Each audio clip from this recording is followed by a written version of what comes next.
online. So we are going to record this meeting for purposes of record and for our friends who may not be here. And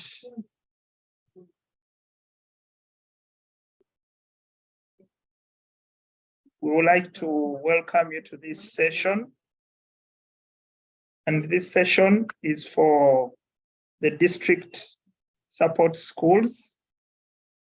And it is our first meeting. I hope you can hear me. Matthias, can you hear me? Matthias, are you hearing me anymore?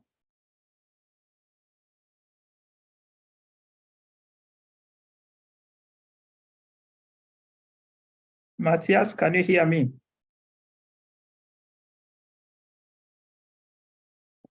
Okay, that is also going to be another challenge. Let me try.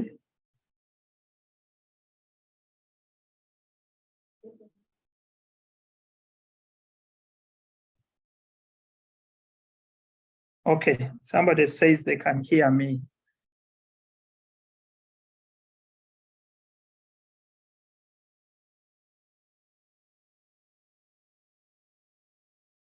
Recording in progress. Okay, so as I was saying that this session is for the district support schools, and we'd like to welcome all of you who have registered and do our best to make sure that we keep the momentum high. Our agenda is a short one. We will have prayer and welcome remarks. Then we'll go into the training. And we are training you as trainers of other teachers. That is very critical. We shall have a discussion, and then we hope to make the first action plan out of this. So I would like to request someone to raise up their hand to pray for us. Then I will ask you to unmute yourself. If you can put up your hand to pray. Okay, Patrick, see if you can unmute yourself. Go ahead. Father, I want to thank you this day, King of Glory. We exalt you. I want to commit this training in your hands. All leaders, all the participants as we begin this day. Be with us and guide us, give us your wisdom that we shall understand and be able to be supportive to the rest of the schools, that the purpose shall be realized. I pray this in the name of Jesus Christ. Amen. Okay, thank you, Patrick. And I will request whenever you get a chance to speak, probably you tell us where you're coming from, a school and district, so that we know who is here. Okay, thank you, Ronald. My name is Busima Patrick. I'm coming from Sironko District Local Government. And I come from a school called Zion Zesui Christian Primary School. And with me, we are going to share one laptop with other 3 teachers from Sironko District. We are glad to be part of this training. Thank you. Okay, thank you, Patrick.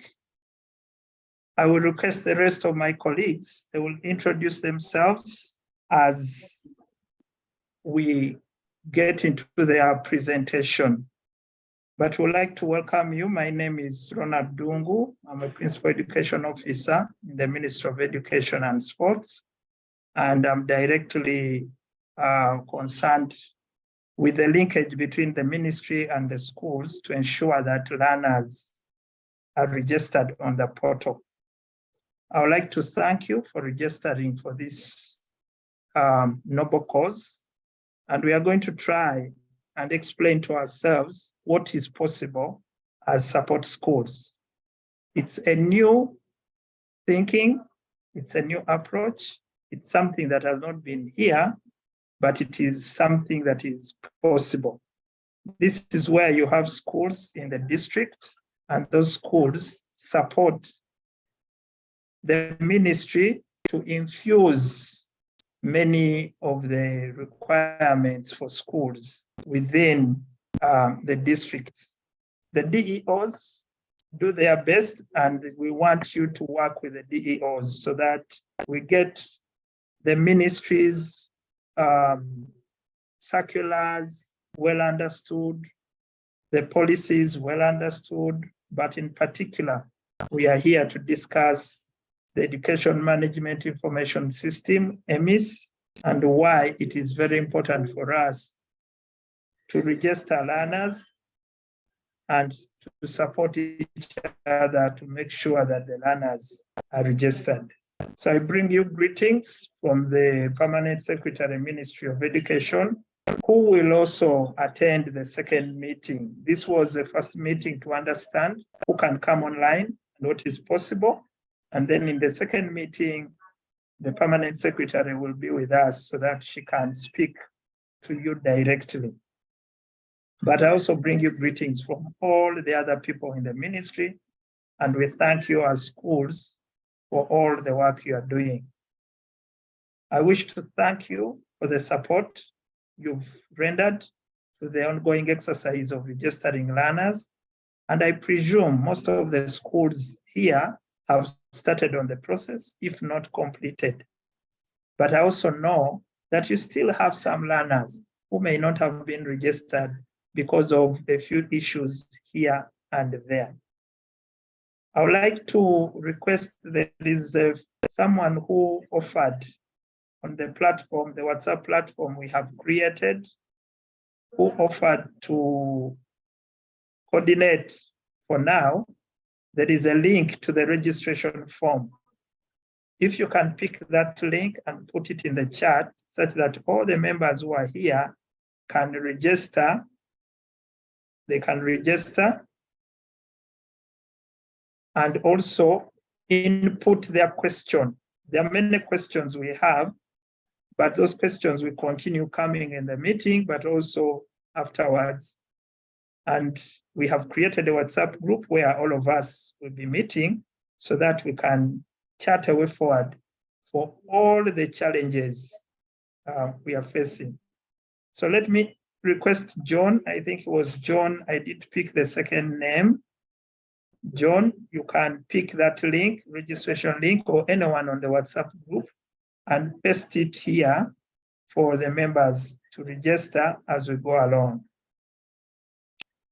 Today, when I was looking at the portal, in fact, as we came in, the portal shows that there are 6,494,680 learners registered. That is as per 2 p.m. today. So if you input your data after 2 p.m., maybe it's not part of the message that I'm sharing here. But 6,494,680 is just not even half of the expected. The projected from the numbers we've been getting from the UBOS reports is that we have 17 million learners across the entire education system. This registration on the EMIS portal starts from pre-primary, primary, secondary, and it goes up to tertiary institutions. So for the schools, probably we should be talking about 15 million learners, but now we are at 6.49 million learners. What does that mean? We need to double our effort. And actually, that is the reason why we are calling upon you to come and support. We have record of schools that have never started on this process. And we will be sharing some of this information on the WhatsApp group. So it is very important. It's very important that you join the WhatsApp groups, and we shall share the link for you in the chat so that you can register. You can join the WhatsApp group. You don't have to send your number here. I can see in the chat, many people are sending their numbers here. The WhatsApp link has been provided by Stephen. Stephen Kagoda, thank you. And I hope Stephen has also, Stephen, there is a link to the registration, for the meeting. That link, we also need it here. So why are we registering learners? And I think that is the biggest question. Why should we register learners? Now, the greatest reason why we are registering learners, first of all, is every learner must have a national identification number. That is the baseline. And every person in Uganda, not only learners, should have a NIN. So starting with us in schools, all learners must have NINs. And we are preparing this data so that NIRA can provide NINs to the learners. We are working towards even having UNEP using the NINs as the registration number, the index number. The index number has a part, which is the NIN. Now, just to take you back to what is happening in the whole country, it is important to note that when you produce a child now in the hospital, you are supposed to get a NIN. So that NIN grows with the child, and when you go to nursery school, they register the child with a NIN. When the child leaves nursery and goes to P1, you register the child with a NIN. The NIN continues, and when the P7 examinations come, the index number should capture the NIN. When you go to senior 1, they register your child with a NIN. When you come to senior 4, your index number has a NIN. When you go to senior 6, your index number has a NIN. When you go to the university, your index number or your entry number has a NIN. So the NIN is going to be part and parcel of everyone. And that should help us to note that in 2022, if there are so many children who have been born, 4 years later, we must see those children in 2026 starting their nursery school. So then we calculate how many so far have reached nursery school, how many have not reached nursery school. If there is a death in between, the death is recorded at the police, the death is recorded in a hospital, the death is recorded on a village, the NIN must be cancelled out. So then the record of Ugandans is very clear. So the NIN is going to be very important. So by the time these children reach P1, probably in 2028, we know how many children are entering P1, okay? And then by 7 years later, probably 2034, we know how many children have reached P7 from the ones who were born in 2022. And then we can calculate the dropout rate, and we know exactly how many children exist, okay? Now, that becomes very critical for government, and it is important for everyone. So when you go, maybe 4 years later, 2038, we also get to know how many have reached senior 4. And in 2040, we get to know how many are sitting S6. If a child drops out, say between P1 and P7, they might come back and do business. Can you imagine? Even the tax identification number is being proposed to be changed so that it also works with a national identification number. So then we can capture somebody coming back doing business, and we get to know They were born in 2022. They dropped out of schools in this particular period, but they are now into business. So we have not lost them. Or somewhere they go for a training offered by this organization or the other organization. So then we capture them again as government that they are somewhere, somehow. We have not lost them.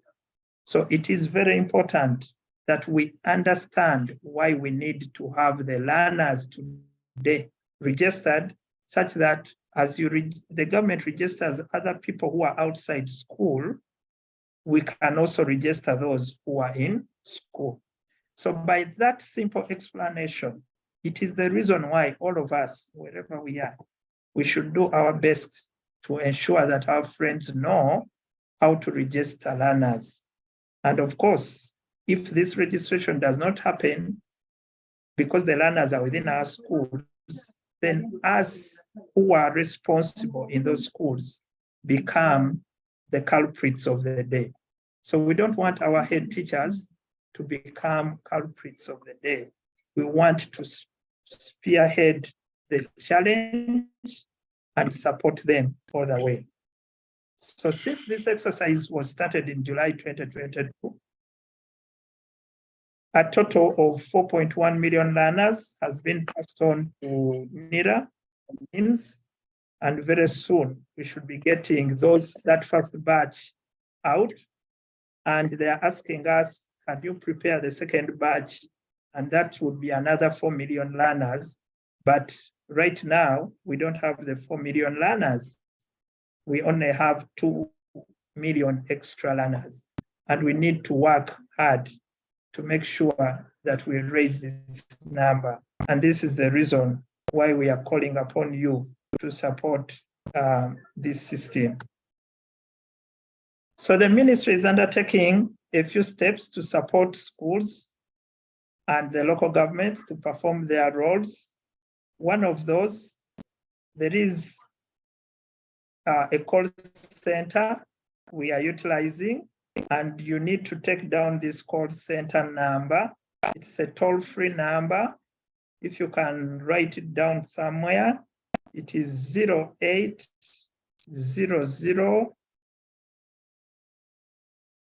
377771.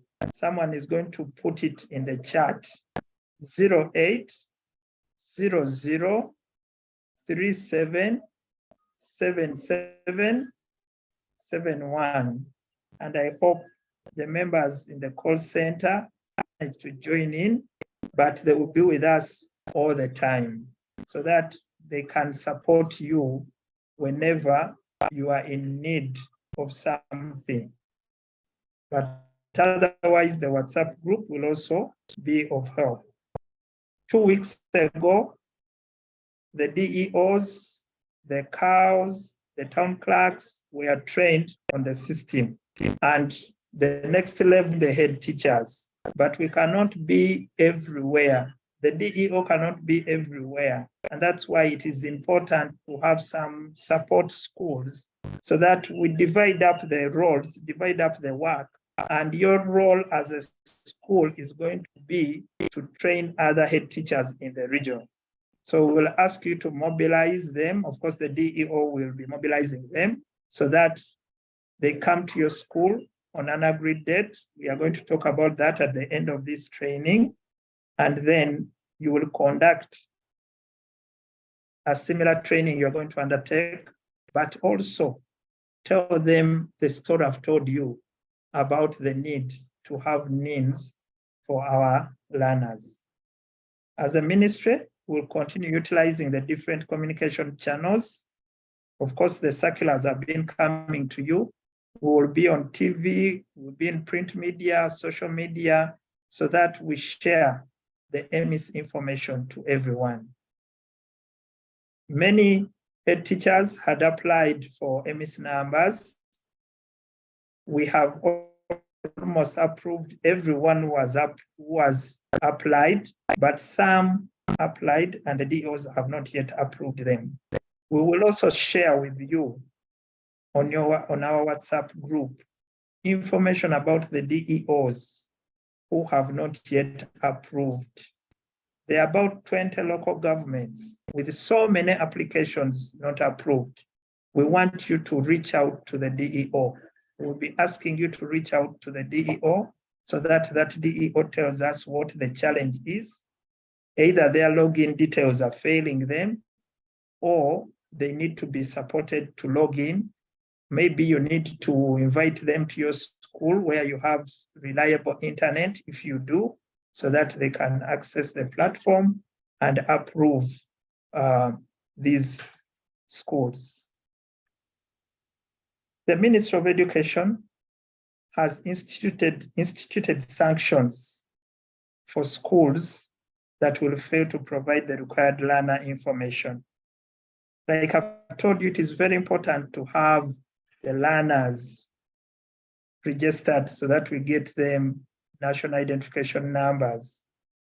So for all government schools, your capitation grants will be withheld since funding will be pegged on learners who have been uniquely identified and registered. So for government schools, capitation grants. For private schools that will fail to provide and account for their learners to the ministry through EMIS, then your licenses and registration certificates will be revoked. Now, these two are key important messages that our head teachers need to know, and we request you to take note of that. Capitation grants for government schools, since the learners will not be registered and we cannot count how many they are, but for my friends in the private schools, your registrations and licenses will be revoked. And that is very critical that we need to take note of. For the future, all secondary schools and local governments that fail to upload their learners will be deliberately frustrating the newly launched lower secondary curriculum. Starting early next year, head teachers will be transmitting learners' continuous assessment scores to UNEB using the national identification numbers. So you can see that UNEB has to capture data from senior 1 all the way. So if you don't have your learners registered, they don't have the NINs, then your learners will not sit the UNEB exams 4 years later. So we need to be careful on that. But what we would like to request you as schools who are volunteering is to take this message to the head teachers. We will give you these slides when you are conducting your trainings so that you read these slides to the head teachers for them to appreciate and understand what this means. So like I said, the permanent secretary will be joining next in the next meeting so that she re-emphasizes these points for all of us to understand and take them along to our colleagues and make sure that our districts are doing the right thing.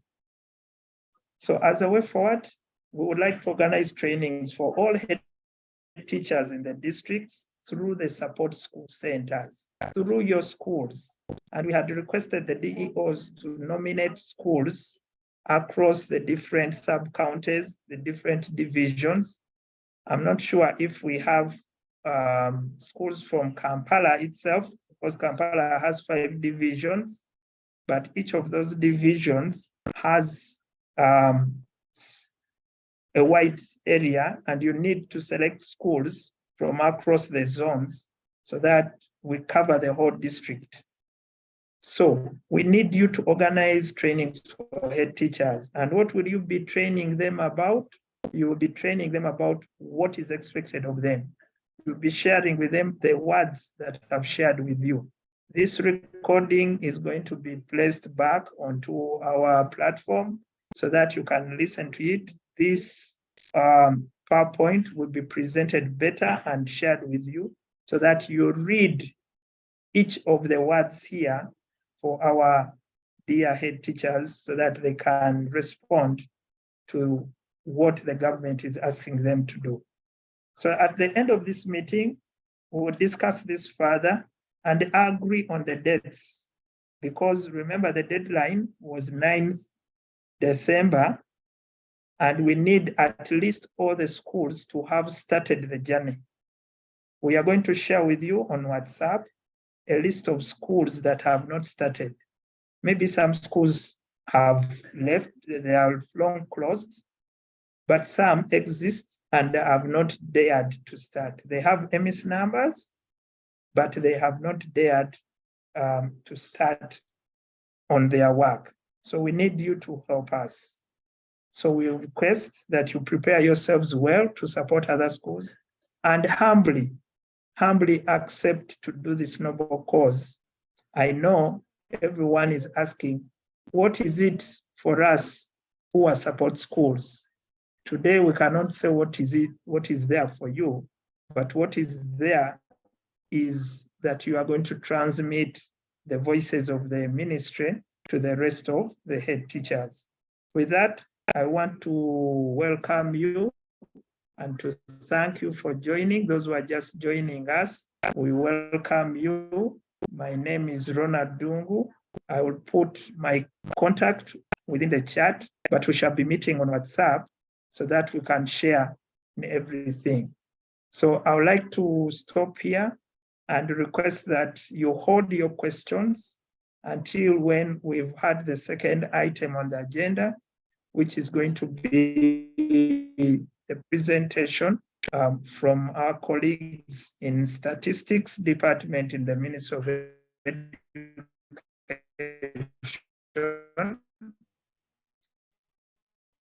who are responsible for EMIS training to the system. And this is what you've already done, but we want them to take us through so that you know what to say to the rest of the head teachers.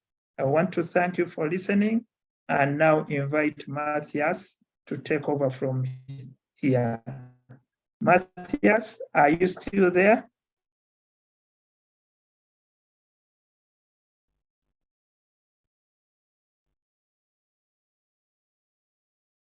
Matthias, please raise your hand if I have to give you new rights.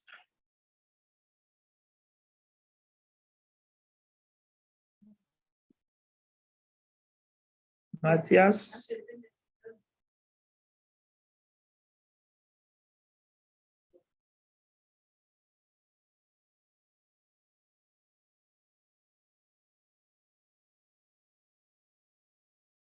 Carol, Matthias, are you there? Matthias tested. Yes, Matthias. Ah, okay. Matthias. Yes, thank you, Ronald. Sorry. Okay. You unmuted me, so I didn't have any option. But I'm online. Can you hear me? Okay. Yes, we can hear you, Matthias. Go ahead. Okay. Thank you, Ronald. We and the colleagues online. Thanks for joining. I'm going to share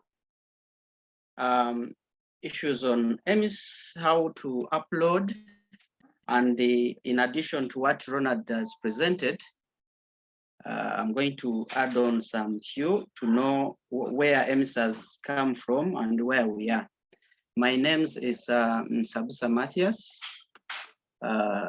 from statistics. I work as a statistician here, and I will present a few in addition to what we've heard from Ronald. Now, the ministry embarked on a process of building EMIS since in 1999. And that EMIS, for those who are with us here, they actually recall the EMIS we had, where we used to fill statistical forms. But despite having the existence of that EMIS, we had challenges. And one of the challenges we had was we heavily relied on donor support, whereby sustainability was not possible. Then looking at the software for that old EMIS we had, the software actually was abandoned by the supplier, and that means there was no support in place. Then no system, the system had no source code. Actually, we had to call from India, the developer, to come and put up things together, meaning it involved the costs. So that's why the ministry decided to use someone here. Then we lacked actually documentation. When you look at the new EMIS, you have a dashboard which can give you the updates of your school. It can give you the report, and so many benefits as we are going to look at when we go through the system. We lacked API. API is actually, when you look at it, when Ronald was presenting, he talked about national IDs everywhere where you go, when you give birth, when there is any death recorded. Now these APIs, EMIS is going to be communicating with other systems like UNEB. When you put in a number for UNEB, you'll have to see a child appearing. Then when you put in your NIN number, you'll have all the information to do with your national ID, as we are going to observe. That means the system communicates directly with the NIRA system, and then also it will be communicating to the refugee or the OPM issues to do with the refugee information. So that means we lacked such. Currently, when we talk about dropout, we cannot track where these children go to. But using the LIN, I'm sure you've heard of LIN on this new EMIS. The LIN will be used to track the dropouts. So as we are going to see in the presentation, we are going to look at that. Now, we are going to look at the new EMIS, and we have these modules. We have the basic statistics module. This gives you how many learners you have in the school by gender, by age, by class. So that module will be on the new EMIS. Then we shall have the EMIS number application module. Most of the schools have been moving from where they are to the ministry, requesting for EMIS numbers, but at least the new EMIS will provide us with the leeway to apply online without moving from where you are, like Bulambuli, those in Mbale, Gulu. At least you sit on your computer, you apply, and then the DO will recommend, and then you receive the EMIS number, and then also the letter. Then we have the license and registration module. That one will also see how it is, how you can do it. Then you have the human resource module, that is the transfer of teachers and posting. Then we have the infrastructure and facility module, that is to do with the classrooms, number of classrooms you have, number of toilets, and so many. We have finance module, as Ronald indicated, that for those schools, like government schools, they will only, if you fail to submit your data, of course, you know what how capitation will be affected. So the financial module, it will also capture that. Then also the school side, you will also be able to indicate for us how much you've incurred in terms of construction, in terms of operation costs for the school. Then we have the M&E module in terms of having how the projects, how this project will be running. Then the customer support module. We have the tickets. If you have a challenge, you can flag a ticket, and then they can give you help online. Then we had a number, a hotline number. I think you heard David reading that number in his presentation, and then it can also be used. So it's like a module on the new EMIS. Then we have the messaging module. Then we have data warehouse and reporting module, and then the API management module. So those are some of the modules we have on the new EMIS. Just to add on just a small bit of it, we have the new EMIS approach. What are we supposed to, to expect? We expect the online or web-based EMIS. The old EMIS used to be like an app on our desktop. You click on it and then you upload the data. But for it was a bit challenging because you needed it on your computer. So in case you've moved from your school and you've gone somewhere, you cannot upload the data. But for the new EMIS, it's going to be online or web-based. Then we have the school's portal. The school can log in to give the information or to upload the information, and then the district can view what you've uploaded. Also at the center, we can view what you've uploaded. Then we have the new functionality, the new functionality we have on that.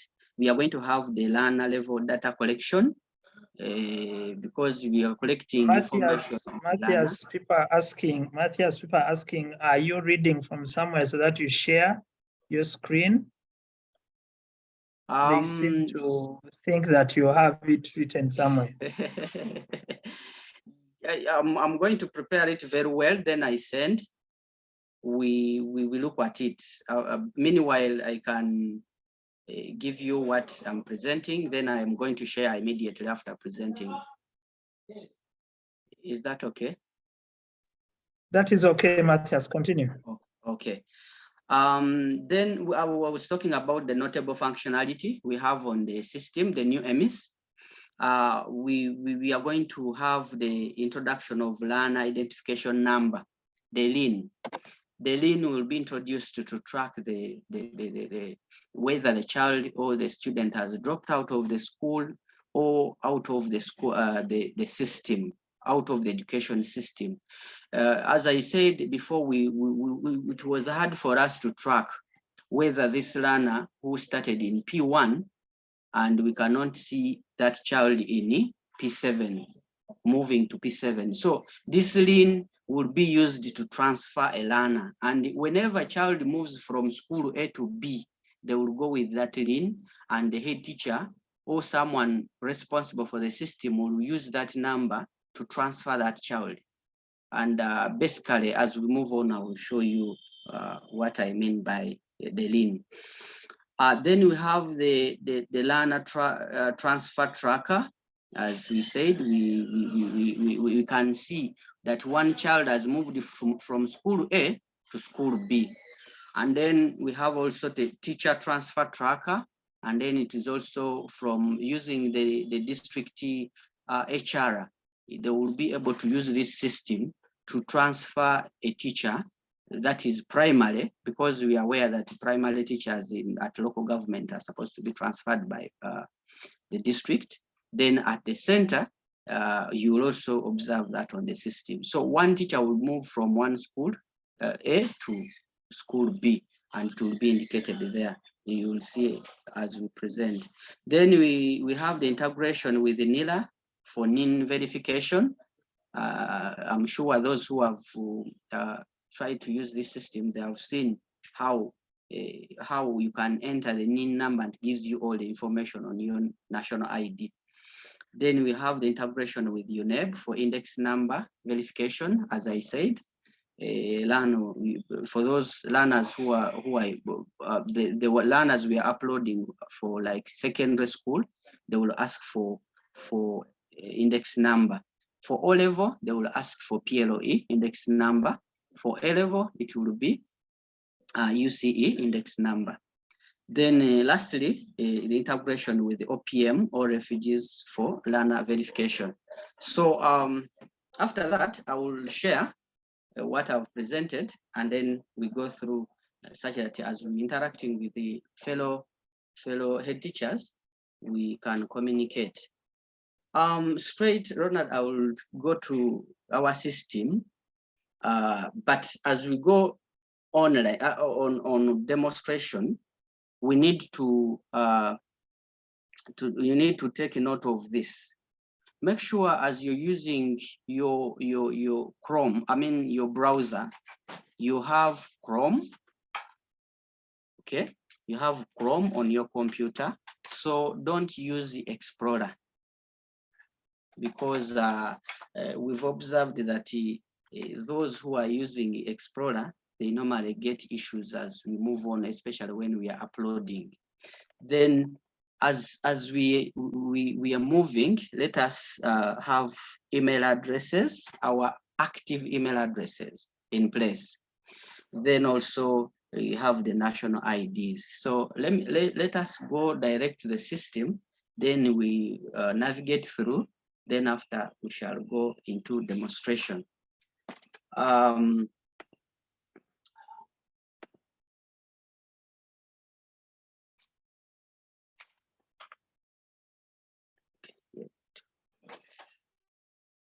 Okay, I'm going to share my screen. I'm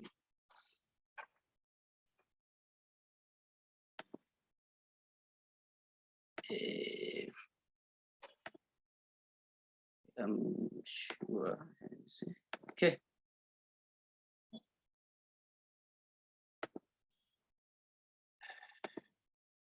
So there we are.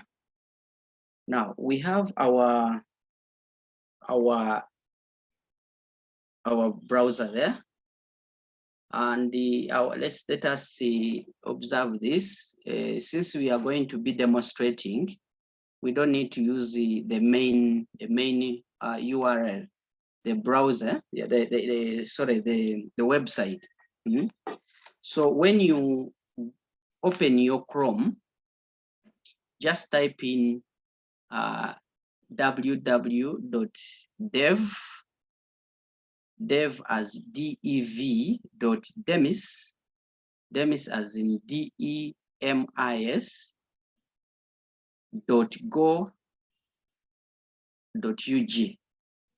because whatever we're going to be doing here is going to be demonstration, typically demonstration. So we don't want to interrupt the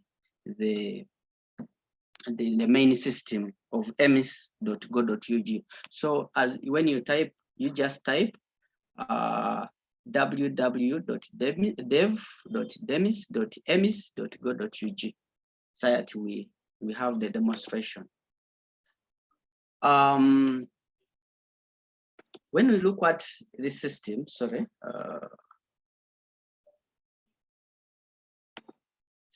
when you look at our system, we have learners EMIS registration form, downloads, under downloads. So anytime you can download, for those forms we've been having circulating in schools, you can download it direct from the website when you put in dev.demis.emis.go.ug. It's the same actually when you go to emis.go.ug, but what I'm emphasizing that since we are demonstrating, let's use dev.demis.emis.go.ug. We are not going to use emis.go.ug. Am I clear? Okay. Anyway, I'm sure you're listening. There you can, under downloads, Matthias, it yes, looks please. like we are failing to go there. I don't know if it is only me here, but we may continue. Okay. Continue. I think I picked the wrong. Okay, so let us, I think we can continue. Under downloads, you have the learners EMIS registration form. You can pick it from the website, from that website. You can also download the form for international school learners. That is the EMIS registration form for international schools. We've also included there the manual, the user manual for your guidance. So under downloads, you can have those documents downloaded. Then under FAQs, you find there frequently asked questions on EMIS. You can have them how to, when you click on it, there you can see how can I locate the EMIS number for my institution. Then how do I create an account on EMIS? Then what are the terms and conditions and privacy policy for EMIS? And so many. So you have also there the mail for if you want to send something for you. Then under that, you can see that you can see the institution profiles. You can, under frequently asked questions, those items that can be explained, like institution profiles, the learner details, the human capital, infrastructure, and so many others. So under FAQs, you can click there, then you see what is in. Then EMIS numbers, when you click on EMIS numbers, it gives you a platform. In case there are schools there that they have EMIS numbers, but they cannot even tell that they have an EMIS number. There, you can search. In case you say maybe you are a primary school and you're not so sure, you can say at institution type, you can click maybe primary school, then you go to the district to say, an example here, I will give the first district, like maybe Agago, then you say Agago West, then in Agago West, I'm in this sub-county maybe, or room, then parish, you can select Acholipi, then you select maybe government school. There you search. The moment you search, you get those schools, you see? You can see those schools. So in case you are within those areas, you can tell that I have an EMIS number or I don't have. You can search by ownership, yes? So private, you can check by private, and if there is nothing, it will show you, as you can see here, that no school record. So under EMIS number, you can search. Then we have register now here. For those schools that do not have login details, they can use register now to get a login details. There you select the type. If you are a pre-primary, if you are primary, if you are secondary, certificate awarding, diploma awarding, degree awarding, international school. We've separated the international schools from the normal schools we have, because for them, they run different curriculum and they run different programs. When you look at our normal schools here, they are running levels like P1, P2, but when you go to international schools, they will run in years, So we've separated them from our normal schools, so that they can also have a platform to, upload information quickly. If you have a school and it is running, say, 3 levels, you have a school that is running maybe a pre-primary, that is nursery, you have a primary, a secondary, and it's within, there are those schools that are constructed in that nature. They are within one location, and one probably proprietor is one. Those are different institutions. So you need to create different accounts for those institutions. You need to have an account for a pre-primary, a primary, a secondary. If you go up to even tertiary, you need to have different accounts. On top of that, you need to have your EMIS number. That is the first thing. There are schools that normally call and say like, I don't have an EMIS number and I need, I've failed to log in on your system, yet the school doesn't have an EMIS number. So you need to have an EMIS number for you to access this system. Now, down here, you can see here, down, there is to find EMIS number, click here. Now, that is the category I talked about, that in case you don't recall that you have an EMIS number, you can go there and search. Yeah, so you search and see your EMIS number. That is if now if you click there, it will take you like with, let me search for a school which we are going to use as a demo for us to use when we are requesting for when we are requesting for login details. I will take a primary school, institution type, a primary school. Then I will say maybe it's in Arua. I'm sorry to use Arua. Let me just for our demonstration, and I will take Arua Central, maybe Arua Central Division, then maybe Kenya Ward ownership. I will take government aided, and I will search. The moment I search, you see those are the schools I have. I have Arua Parents and then Arua Prisons, and these are the EMIS numbers. So in case a school doesn't have or does not recall their EMIS numbers, we can tell them to use that search option, because normally we keep forgetting our EMIS numbers in our heads, and since it is not normally used, it is easy for us to forget them. Now in our demonstration, we shall use those two schools. You can record them. We have Arua Parents Primary School.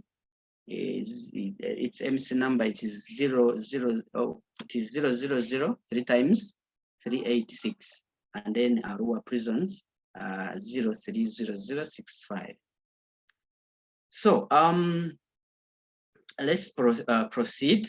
Before you log in, you need to understand what the system is all about. Down here, when you see on your left hand side of your computer or on your gadget, whatever gadget you're using, you have register now and then EMIS login. Now the difference between the two, register now is when you're requesting for the login details. After you register, the DO will approve, then you get feedback. Then after getting feedback, you just use those login credentials that have been sent on your email to log in. So, and then here we saw it also here to find your EMIS number. I said you search. Now let's assume there is maybe if there is, I don't know, Ronald, you can guide if you can proceed direct. Can we register? You want the members to register? Yes, I wanted us to register. Then we look at the dashboard, how we can navigate. Okay, let's do that so that those who have opened their EMIS can do that. Okay, straight away. So now, the moment you do that, you just come to register now. Now, register now gives us a platform to start the process. I'm just assuming you have your EMIS number. you have your active email address, and then your email address for the institution, the email address in personal email address, and then the EMIS number for the school. So if you have all those three, you're good to go. We can start the process. When you log in, I can go back. We are here. So you just say register now. The moment you say register now, I'm imagining that I'm dealing with a primary school. I'm assuming I'm dealing with a primary school. So I select primary school and I put in the EMIS number. Now, in this case, we are going to use Arua Parents Primary School as our demo school. Since we are demonstrating, make sure as when you log on, please use dev.demis.emis.go.ug. That's known to use the main URL of emis.go.ug, because when you use that, you'll be interfering with the main server. I'm sure you've got that. Now, as we enter our EMIS number, make sure that you enter 6 digits. There are all the schools we have that are having 3, 4, 5. So our EMIS number should have 6 digits. Now let me start with the maybe making a mistake. Say I've made a mistake and I've punched, because when our EMIS number is 386, 386. The moment I put in that and I say proceed, are you seeing what it has brought? It has brought Abato Junior School. Its EMIS number is 280,386, and it is in Mpigi. However, we've said that we are going to use schools in where? In Arua City. So you can see that punching in just 3 digits, the system goes straight and picks a school that has 386, which is in Mpigi. Now, to some teachers, they will come saying you gave us a wrong EMIS number on the system. Yet it is not a wrong EMIS number. It is because you've not punched 6 digits. You've not added the 3 zeros. So the moment you just punch in 386, it will give you any school. Now you have to limit the system and say I'm starting with 3 zeros plus those numbers. So let us go back and we see what we were supposed to do. When you say register now, institution type is primary. When you put in your EMIS number, you start with 000,386. You say continue. You can see now we have Arua Parents Primary School.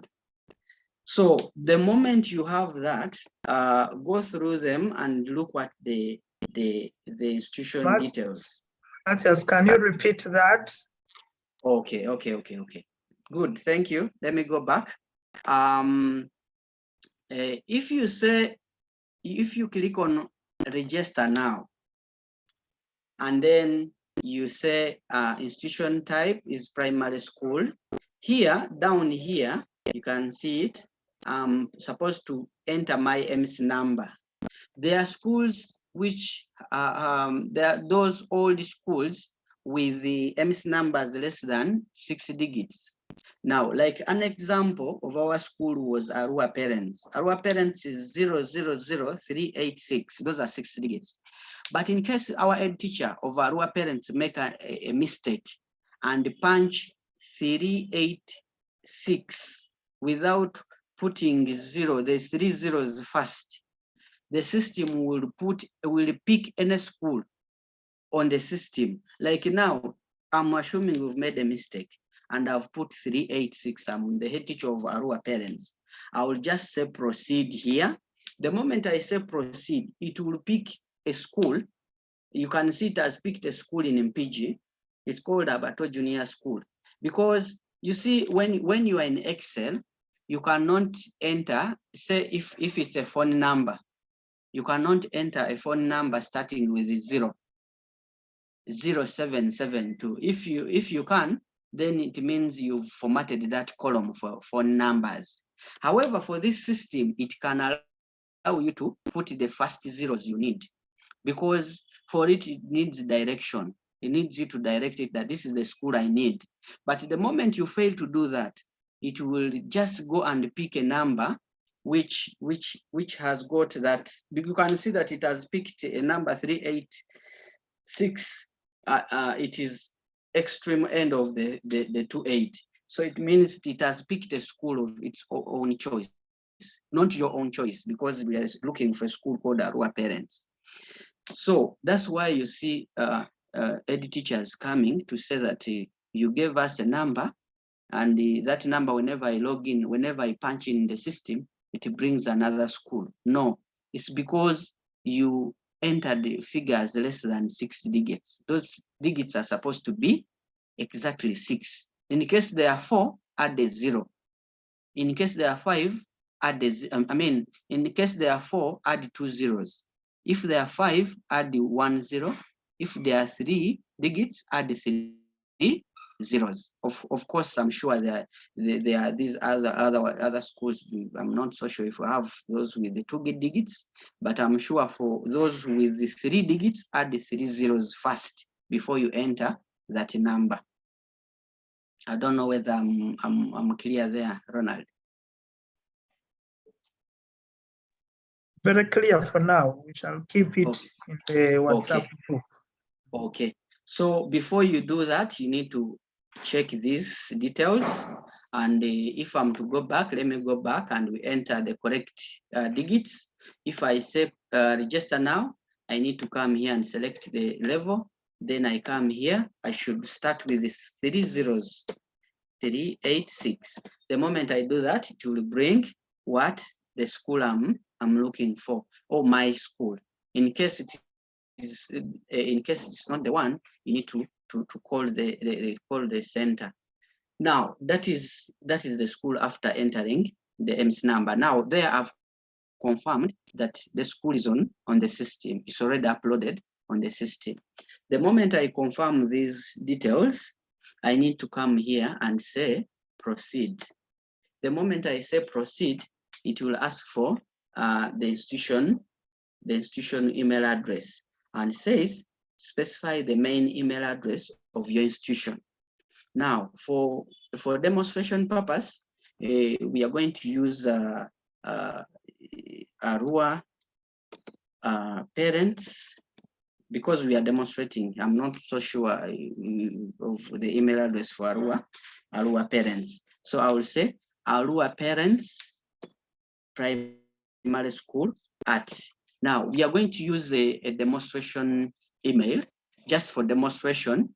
It is a temporary email address which is normally used for the purposes of us picking the information. So that temporary email address is called MailNetter. Now MailNetter helps us to pick the information what we need, and then it closes in 24 hours. It can close that information in 24 hours. So for us, for our demonstration purpose, I'm going to use MailNetter. Now I would say Arua Parents Primary School at mailnetter.com. Okay, so I'll use Arua Primary School. Let me remove this dot. It is Arua Primary School. Arua Parents PS at mailnetter.com. Sorry.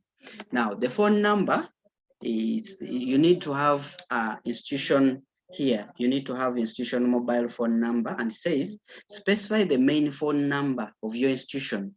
Now in this case, you need to have an institution phone number, not your own, like the head teacher. You can either use the one of the director, in that case if it is a private school, or in case it is a government school, you can use the institution phone number. I'm sure there are schools with the landlines, but in case it's not there, you can use yours, because anytime, whenever there is a change, in case you're transferred, the head teacher's information is also can be updated straight from the system, so you can use yours. So here we assume we have this phone number, say that number. The moment I enter that, I will just come here and say proceed. The moment I say proceed, it will tell me, it will give me information here showing that success verification code sent to this primary school. Now, and down it is telling me that the verification code that it should be pasted here. Now, I'll go in my email. I'm assuming that is your email, which you're using. And if you have it, you can just log in, and then you access that. Now, I will come here and go to MailNetter. MailNetter. Now, I said that MailNetter is for us for demonstration purposes, but if you put in yours, no problem, so long as you can retrieve your. And in this case, we recommend head teachers to use Gmail. If you have a Gmail account, you probably use that, because in terms of feedback, Gmail is very fast. Now, I will come back here, and then our email is here. Arua Parents Primary School. Then I should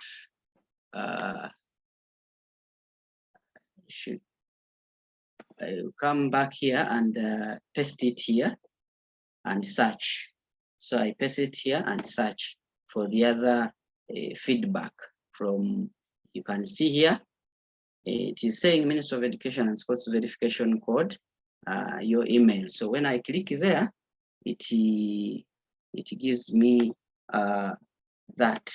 Now, when I scroll, it says, hello, you're receiving this email because you're trying to register for an institution account for Arua Parents Primary School on our website. Provide the verification code below to proceed with your institution account. And down, it shows that regards Ministry of Education and Sports. So I would just copy this. You just copy, don't write it down. You just copy on your machine, on your computer you're using. Then you come here and paste it there before you do anything. Others forget and click here. Please don't click here. You come back and click on proceed. So when I say proceed, I'll just put in that. Then it will give me a feedback that verification code sent, success, verification code was verified successfully. So that is it. Now, when you reach here, you need to have your NIN number. The moment you reach here, you need to have your NIN number. Now, let me use mine for demonstration. Mine is CM890311101 RGWG. Yeah. So you need to have it. RGWG, sorry. Oh, there's a mistake here. It is 889030101 RGWG. Then you verify. Now, this is what we said that the system is connected to the NIRA. Now, that is my information. And that is my national ID. So when you reach here, I'm assuming that I'm the head teacher of this school, Arua Parents. When I reach here, it will ask for my email address. Now, For my email address, I will just say, I will use my names because we are using the other.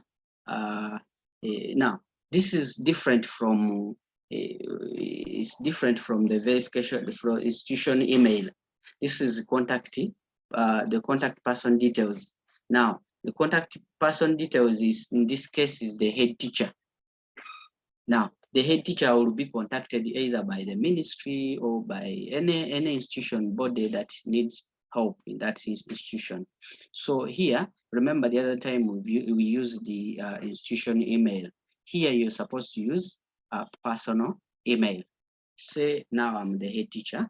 Here I will say, I will just use my names, say Matthias, say Matthias N at mailneta.com,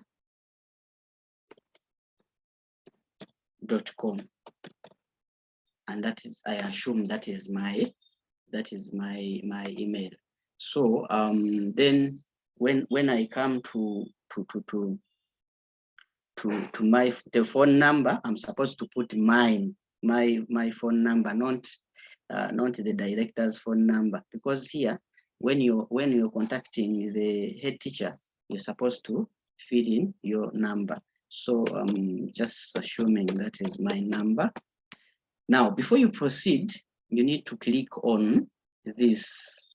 You can see I have read the terms of conditions and privacy policy. You click there, then all the personal information I've entered is correct. You also click there. Now, the moment you do that, you're actually you're trying to accept all the terms that I've given. You can click here to read the terms and conditions, and then you'll also click here to look at the privacy policy. In terms of terms and conditions, it looks at what you've given, the information you've given, also the privacy policies. Now, since we are going to be support schools, you need to treat information given by other schools as private as possible, because these are numbers of other parents we are going to handle. These are children of some other schools or parents we are going to handle. So you need to be very careful when you're having this information. So the moment you click here and here, you just say here complete registration. And the moment you say complete registration, it will give you also feedback and will tell you, dear applicant, thank you for registering your school on EMIS. Your account credential will be sent to the school's email address you provided during the registration as soon as the application is for meantime, you can visit the EMIS frequently asked questions section to acquaint yourself with what EMIS is all about. So this is what when you're registering. Now, the moment you do that, you just wait from the DEO to approve your application. They can either reject or approve. Now we are going to go there and see how a DEO can do that. I don't know, we can proceed, I think, up to then we shall have questions after. When you, as a DEO now, I'm assuming, I assume now I'm a DEO seated somewhere. I'm going to approve. I'm going to start on the exercise of approval. The moment I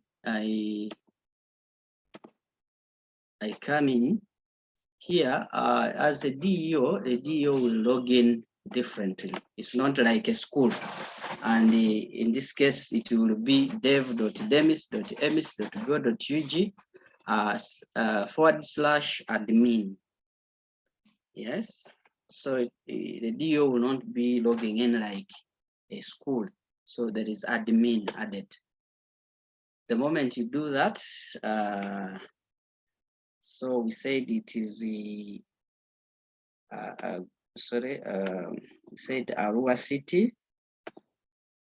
The moment you do that, Arua City. Yes, you need to change the screen. Okay. Right. You shared the page, but not the whole screen. Oh, so I didn't. I didn't. Okay, sorry. I used another one. Okay, sorry. Let me share. Members, just to let you know that you will also be supporting the DEOs when the need comes. So it's important for you to take note of this. So I was saying that as the DEO, I assume that I'm the DEO, and I'll assume that I'm going to log in to see my school has applied. So this is a DEO for maybe Arua City or CEO. In that case, we normally call them CEOs. So when they are logging, they will log in as dev.demis.emis.go.ug /admin. And the moment you do that, this is what comes on. And now we say we are Arua City.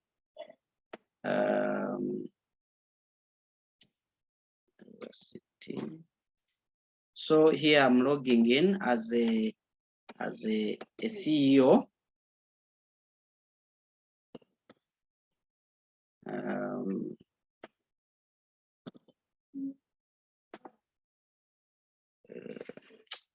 Need to get a login. So you have Arua City. Maroto.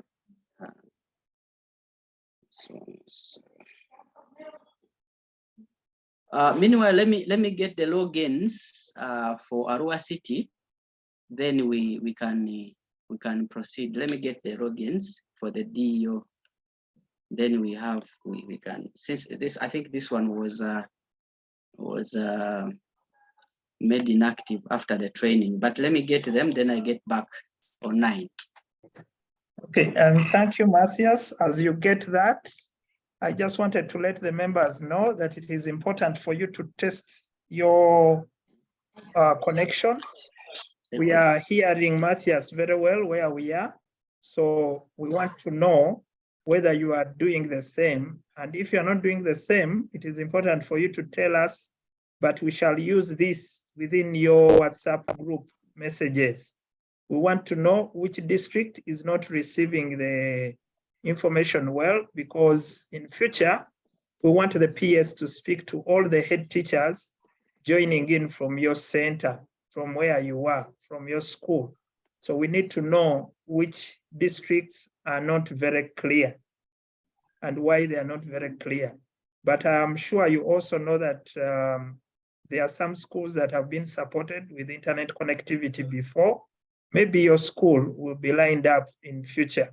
So this is a long journey. We are going to work with you, and we need to know what's happening to you, because you're a great friend, a great person who has come out as a school to say that would like to support the work of the Ministry of Education.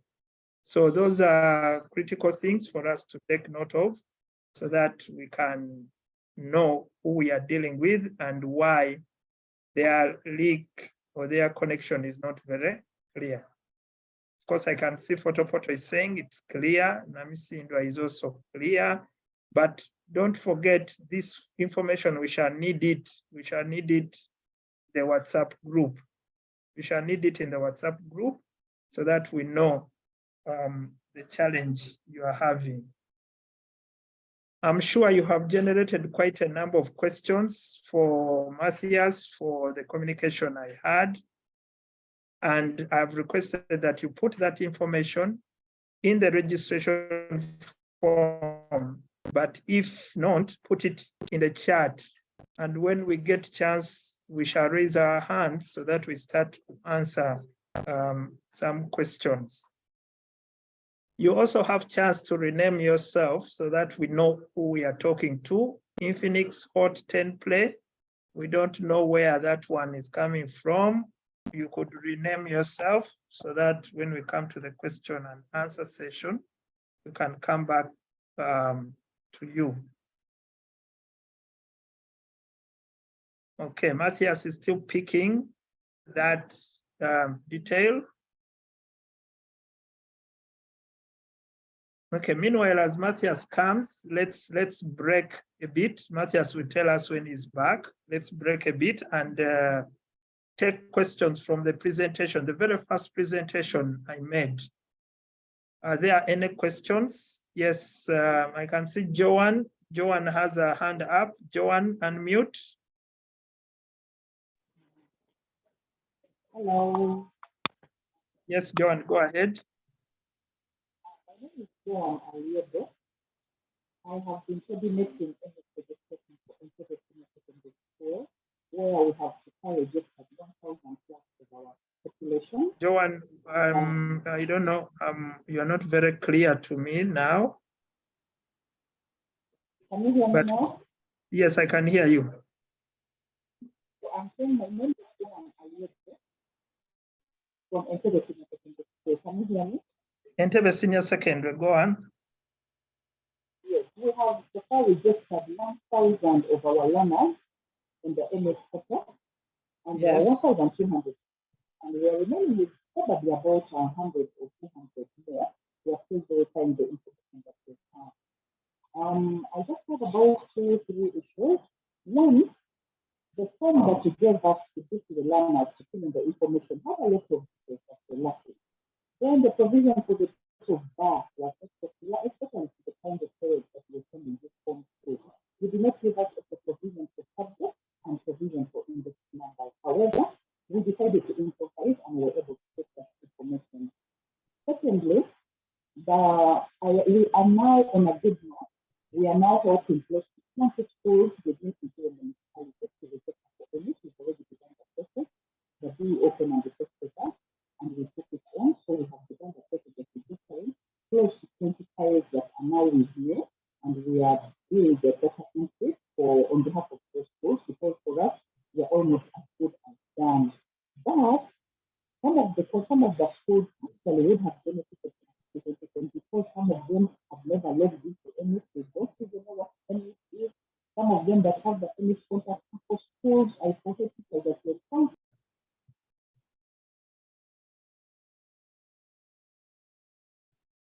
Are we losing Joanne? I missed that whole bit of Joanne, but I think she was talking about supporting schools and they don't know anything about EMIS. Joanne, that was very informative. You will type it. David, don't share your screen. David.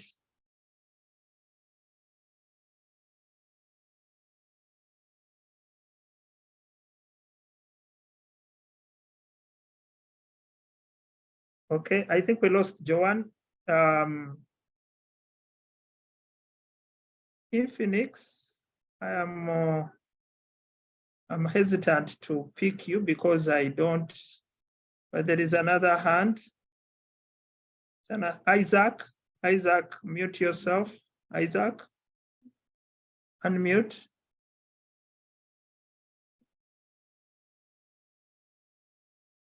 Isaac, unmute. Joanne, keep your hand up. If you still have to speak to us, we shall give you a chance. Isaac, can you unmute yourself?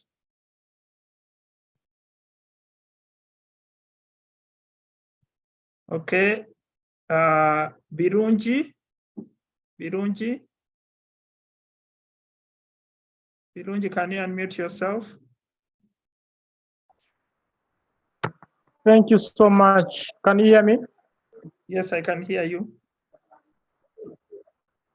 Yes, my name is Birungi Lloyd, as displayed on the screen. Right, calling from Hoima. I've been attending all the way from the start, though the quality of the audio is a little disturbing, breaking here and there. and I tried to put some of the questions I would want to be clarified on the chat. However, I can still echo them. First of all, I thank you for the system that you have put up to help us get these children on the NERA system, but it has challenges I have encountered, and maybe they could be clarified here and, if possible, corrected. One of them is some school accounts can open while others are failing, showing a 500 server error. So you wonder how this account can open. You try to put in the other one, it fails. You change and put in another account, it opens. So where is the problem? Is the problem with the school account, or the system has a problem up there? Two, on some school accounts, we have uploaded some children, but after uploading them, you take time to upload 30 or more.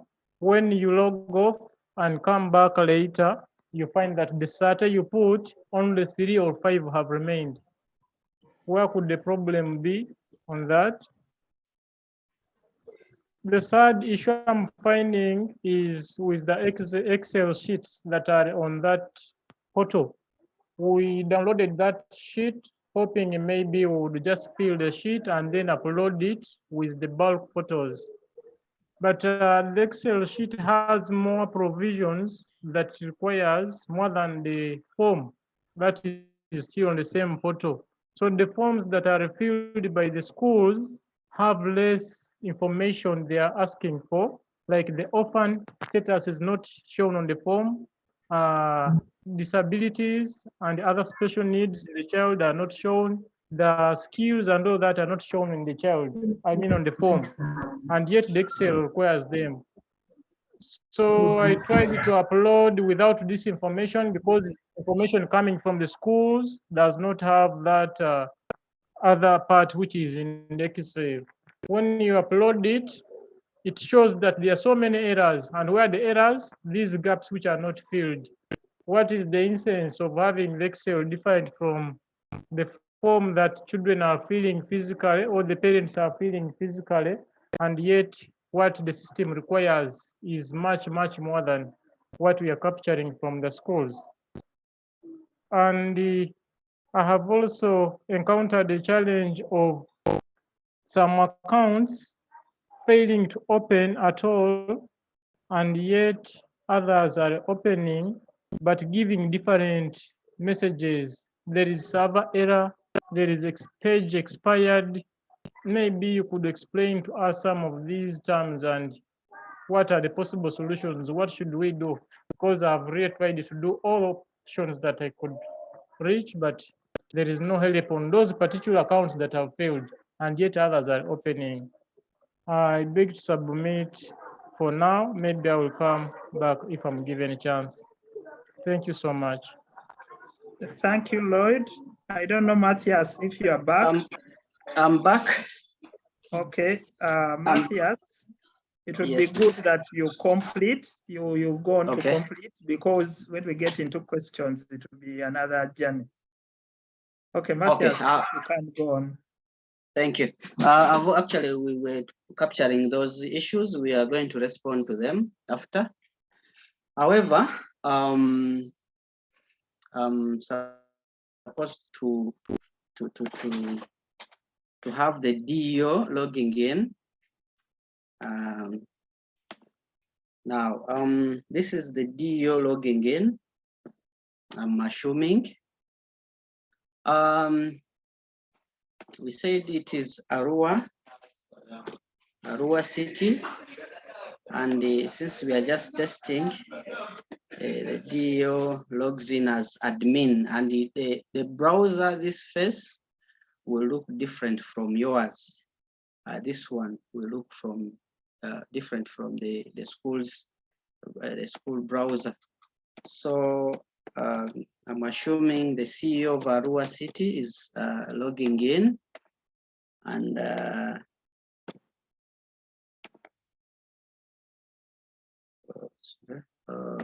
now in the moment the system is is disorganizing, it's not logging in, you can change the browser and you come here.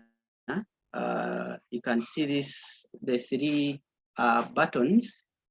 You can say click on new incognito window. Now it will come out to be black, but you'll be using it very well. And normally those are the questions we are going to respond to when we go into that Q&A. Let me log in as the CEO of Arua. Okay. And then this is 11. Okay, so when you log in as a DEO, I'm assuming this is your DEO logging in, you will have that display. So when the DEO logs in, they will come here. You can see we have dashboard here. We can see here applications. Now we have application approvals. We have license and registration, and then the pending approvals. However, the DEO will just come here to approve. Now is approving two. Is approving the EMIS user accounts and the EMIS number application. But for our case, Matthias, I think you are on a screen we are not seeing. Oh, sorry. I thought I'd shared. Okay.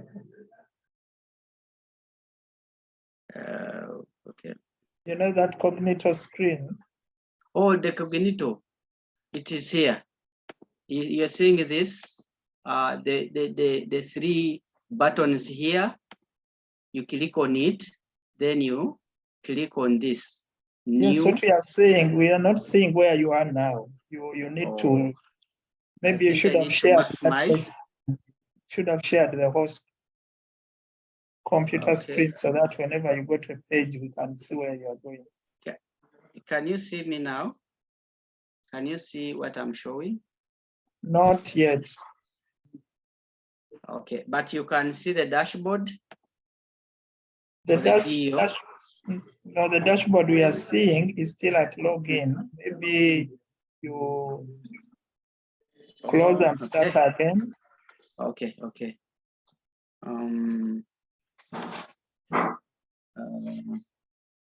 Let me close and share again. You can see this. Now, I'm sure you're seeing this screen. Now, in case you log in here, as I said, let me log in. If I log in as, at times this will be expedient, sorry.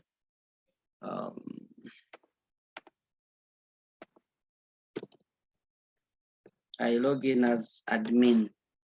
As I said that this system will look different from the schools. Okay.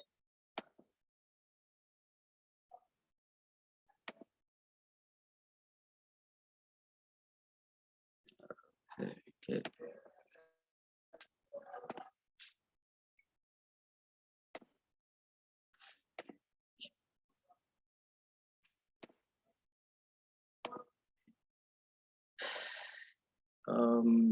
Is it there?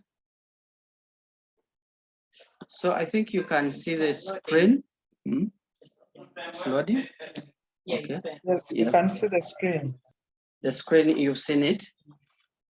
Okay, so now I'm assuming this is a DEO logging in, but the Cognito is there. The Cognito was telling you that you come here on your right hand side. There are three buttons. You click on it, then you use new Cognito window in case the other one has failed. And I will show you in case it has failed to log in or if in case it has brought an error. So we can improvise with the new Cognito window to have the logins accepted. I was saying that we have the dashboard here for the DEO, and you can see a total number of schools that have maybe applied or uploaded. We have 375, and the government we have 83. Matthias, if possible, pull one step back. The members did not see how you actually came in. Oh, logging in. Brought an error and then you are here straight. So we missed. Okay. Let me log out. Let me log out. So this is the login for the DEO. And we assume the DEO is logging in because you're not. That's why I brought it straight. I thought I was the DEO logging in, and so this is the DEO logging in.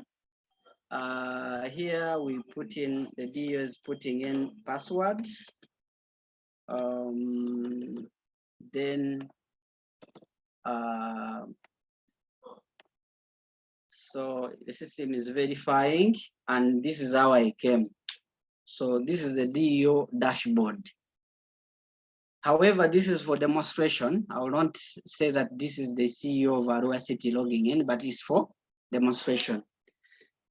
So when you're here, when the DEO is here, they can actually view what is taking place within their institutions. Only schools in that district, not in other districts, only in their districts. So you can see the number of schools that have uploaded, number of learners that were uploaded, and then the staff that were uploaded, and so many other variables you can see as when you scroll down. So when the DEO comes here on our left-hand side, we have applications here, and then we have approvals. We have then license and registration, but our aim is under approvals. Here we have two approvals, one for EMIS user accounts and then EMIS number application. So when you come here, the DEO will click on EMIS user accounts, and it will ask whether it's under pre-primary, primary, secondary, certificate, diploma, degree, international. But for our case, it was a primary school. So when the DEO clicks on primary school, the schools that have applied or are approved by the DEO, been approved by the DEO, will display. And on top is our school that applied. You can see it. The DEO is observing that Arua Parents Primary School with this EMIS number, and then the date registered, it was November 15th, and then here the approval status, it is new. Now the DEO comes here on action. On action, then he looks at the information, the person who applied. You can see up here we have EMIS user account application details. Below are the schools and contact person details. This is the application ID. This is the date submitted. It was November, Tuesday, 2022 at 3:23 p.m. You can see date of approved not set, meaning they have not approved it. And the approval status, it is still pending. Then approved by, no, since we've not approved, it cannot show here. But after approval, these two, they will be indicated.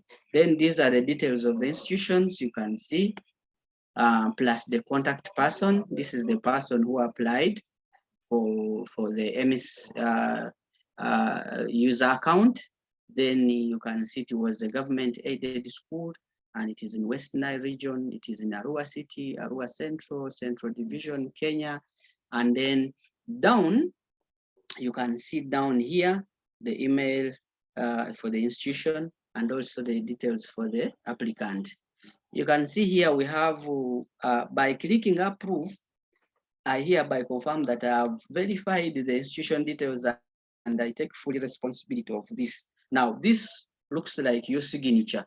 You know, these schools have been getting recommendations from schools before they come to the ministry, but it has been put on paper and the DEO signs. Now, By the DEO just approving, he has already signed on that paper or signed on this system that I've approved. So in any case, maybe there is a mistake, there is a query in the community or any other issue, the DEO and the applicant or either the director or the head teacher is liable for any mistake that has made on the system.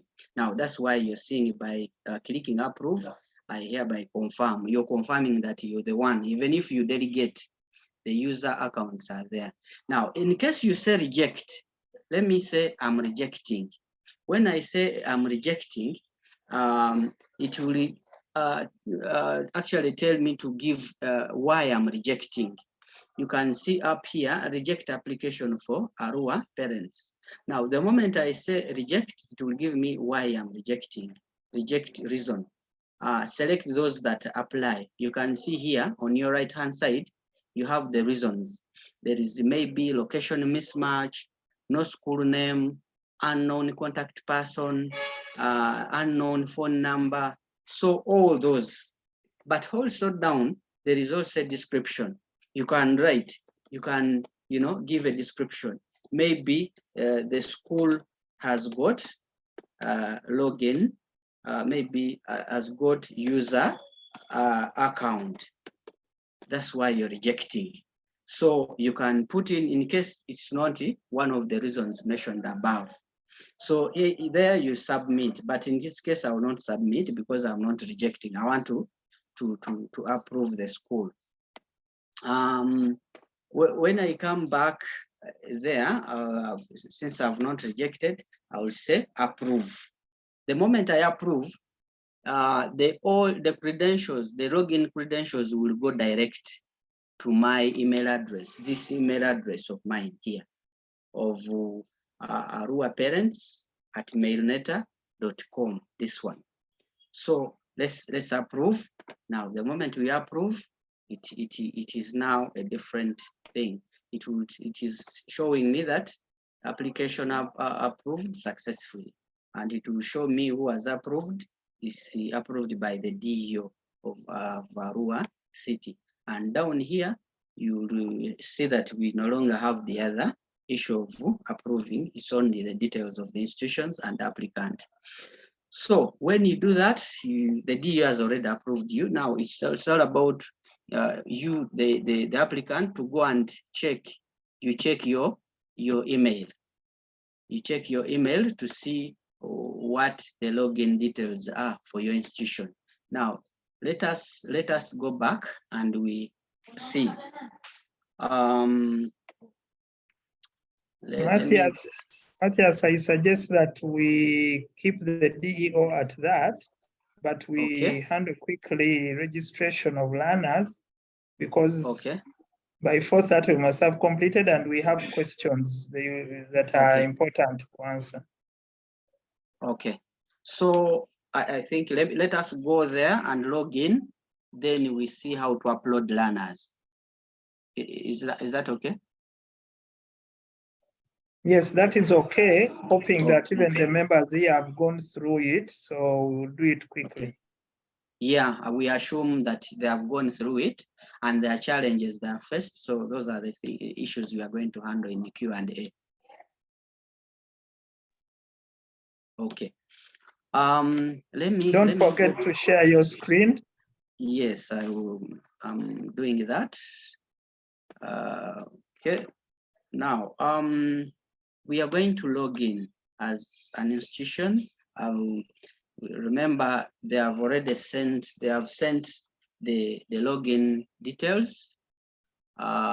So remember, we said our email is Arua Parents Primary School @mailneta.com, and we are using Mailneta because we don't have we don't have the real email address for the school.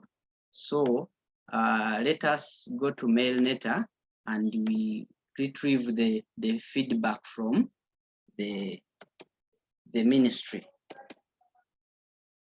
So put there mailneta.com. So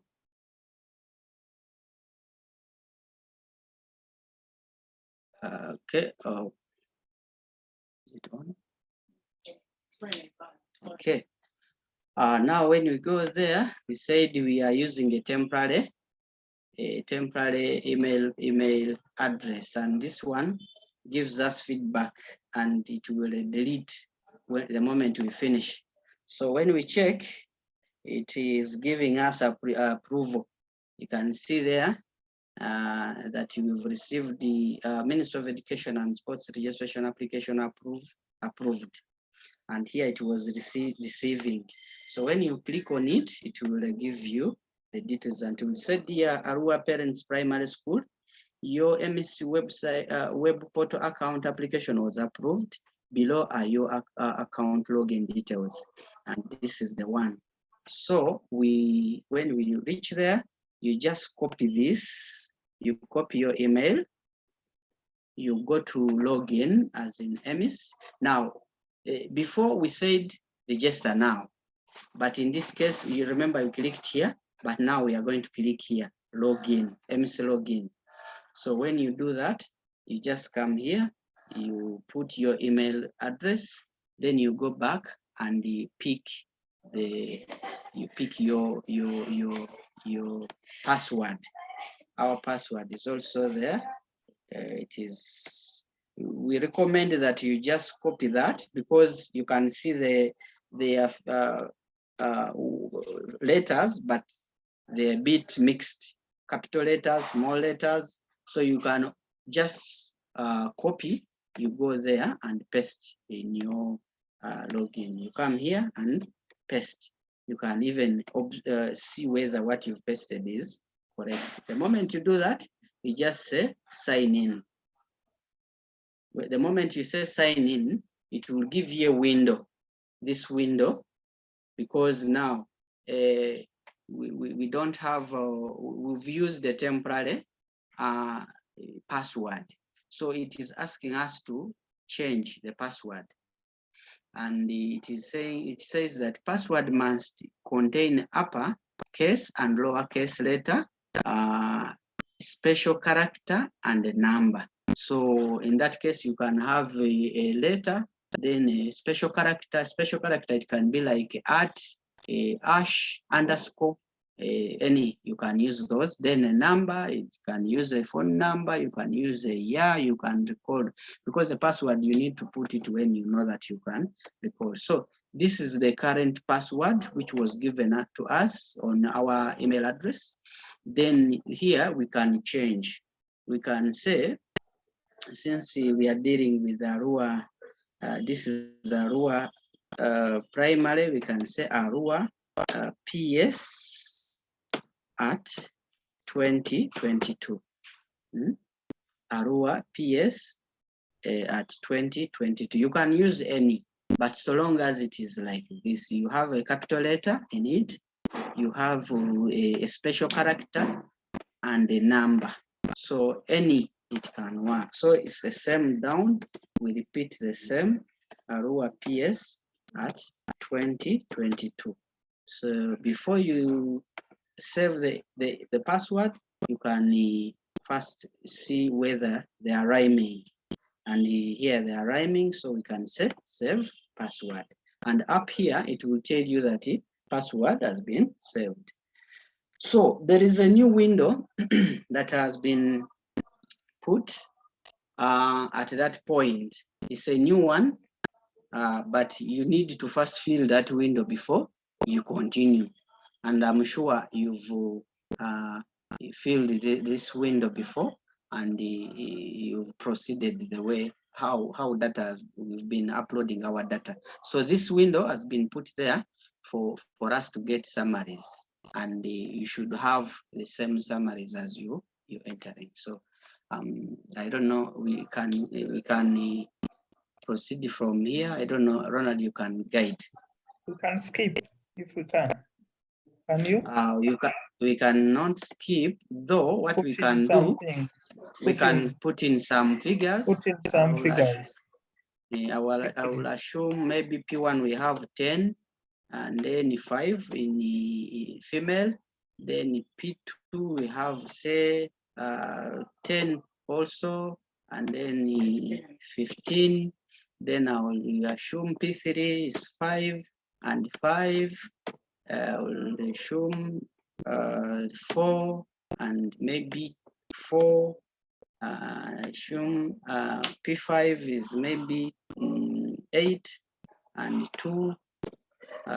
Just imaginary. 2, then 4, then 1. So whenever you fill those figures, it will give you the grand total down. Then you can say submit. That is for term 1. Now, the moment you say submit, it will leave you to capture this. Remember, this system doesn't capture summary figures. It only captures counts, as in the names you enter, they are converted to counts. So that's why we've been having that option to have the summary before anything can be done, before you enter figures. Now, when you reach here, this is your dashboard as a school. I'm sure you are seeing here.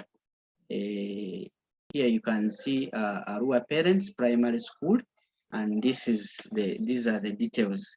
So whenever you reach here and you want to update your information, you just click on EMIS data upload.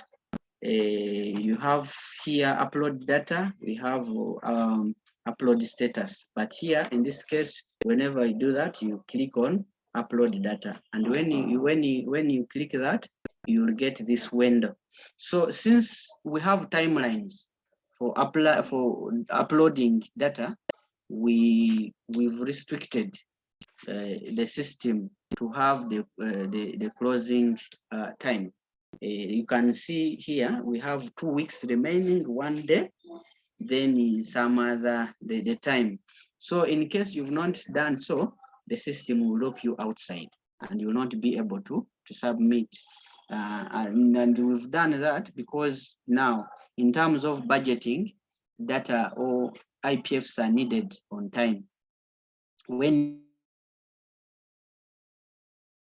you submit any time you feel, they will not be able to government schools, but also for secondary schools. I mean for private schools, you need to submit on time because so we need data for planning. So you need to submit early so that we get. Okay. I think it is my network. So I was saying that these timelines are given because of the submission of indicative figures to Ministry of Finance. So we have them because we need data on time. They are not there for formality. In case they go off, you're locked outside and you'll not be able to submit. So in case you're a government school, you'll not be able to get your capitation for that financial year. And for that entire financial year, you'll not get it. So that's why we have those timelines. So saying whenever you want to update, whenever you want to upload data, you only come here on, you click on EMIS data upload, then click on upload data. From here, you can start the upload. You can say update. So when you have 2 actions here, we have update and submit. Here you cannot submit because you've not captured data. You cannot first update, then you click on submit. So in our case, we shall click on update. So whenever you click on update, it will give you information to update. First is the school particulars. And school particulars here, we can update because these ones were captured before as we're applying for the logins for the accounts, the EMIS account. We captured these ones. So the only items that we didn't capture is physical address and postal address. So you can click here to update them. say you up saying you plot maybe one, maybe Arua Street or Arua Road, then you say PO Box, maybe 70, Arua, Uganda, UG. So you can just update, and the moment you update, they will just go there. You can see them here. So then when you go to update institution identification, you can see that these two particulars, the ownership status and legal ownership status, they're already there. Why? Because when we are applying for EMIS account, we had the Arua Parents Primary School as a government school, and these are already updated. Then the legal status, it is a totally government.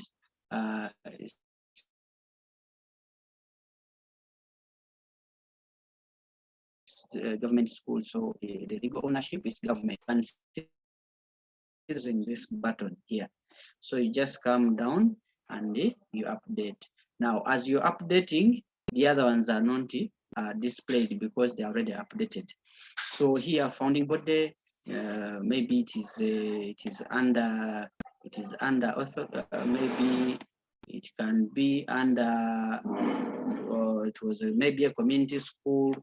It is a government school. It is Islamic founded, Orthodox, Roman Catholic, Seventh Day, and so many others. So I will just say, I will just assume that maybe it's a Roman Catholic school. Maybe it was founded in say, so all years are there up to around 1800. I'm sure there are schools there. I don't know whether there are those that were founded. Matthias, can we skip a bit and we go to learner uploads? Okay, we can skip this. Then we go to learners upload.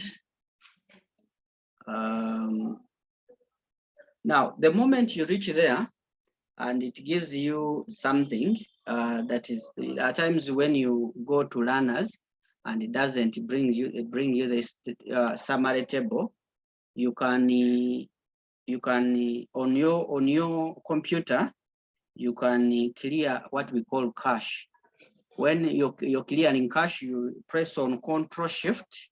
You press on Control, then you press on Shift, then you press R. There you're clearing cache. Clearing cache, it's like you, even when you're talking, there are times when your voice cannot come out very well, and you clear your throat.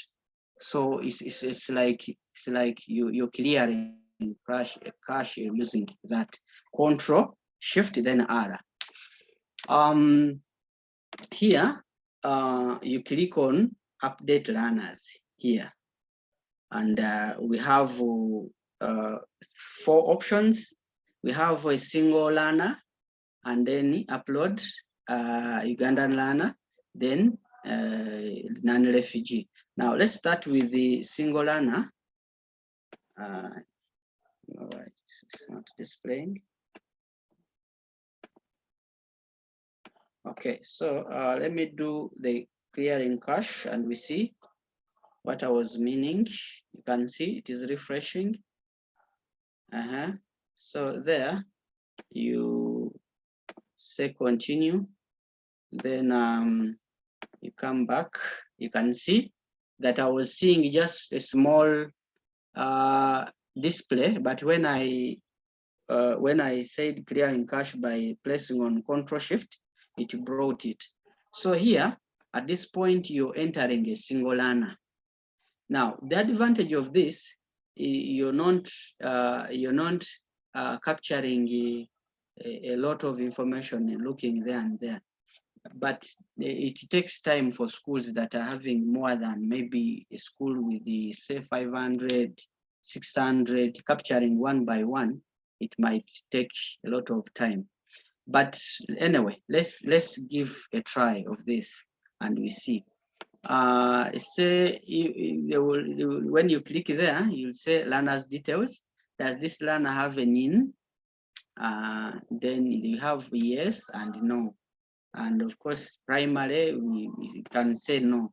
But if you say, when you say yes, you'll have to enter the learner's NIN number, and you have to verify that NIN number. But in our case, we can say no. Now, when you say no, it will give you, is this learner a refugee? You say either, when you say yes, it will ask, it will prompt you to put in, to capture the refugee details down.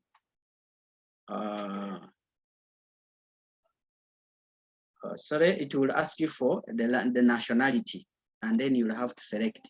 But if you say no, you'll have also to leave Uganda in there. Then you put in the learner's name. Say maybe it's called the Karo, first name, and then you say maybe Nanyange.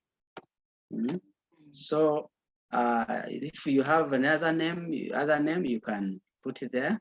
Then here you can select the date of birth here, date of birth. You say, if at times teachers get confused here by failing to select the year, you can click here up here, then to display the years, then you scroll maybe this side, on the left hand side, it will display the years. Now we assume this was 2012, and maybe 2018, then in November, maybe 13th. Then when you come here, you select gender. Is the learner an orphan? If you say yes, it will display the type of orphanage here. When you say no, it will not. It will only display class. So we shall say maybe yes. When you say yes, who is dead? Maybe only father dead, only mother, both. And you can say father dead, maybe an example. Then class, maybe is in P1. Familiar language, you can select from here. And here for us, we shall say maybe English. Then district of birth, here, you can say maybe Arua City or Arua. Then special needs, you can either select, that is not a must that a child is having a disability. You can leave them or select one of them. But let us say maybe communication, health issue, maybe doesn't have any health issue. Then talent, you can select or not selecting, but we shall say maybe there is a netball as the talent. Then practical skills, maybe they're not there. Then at the end, practical skills, we've said nothing, but here, at the end, it will ask for the number of the parent. So here we shall enter the number of the parent. I'll just use an example. Let me select a NIN number, but that's for this purpose only, a demonstration only. So I will take CF 730500101.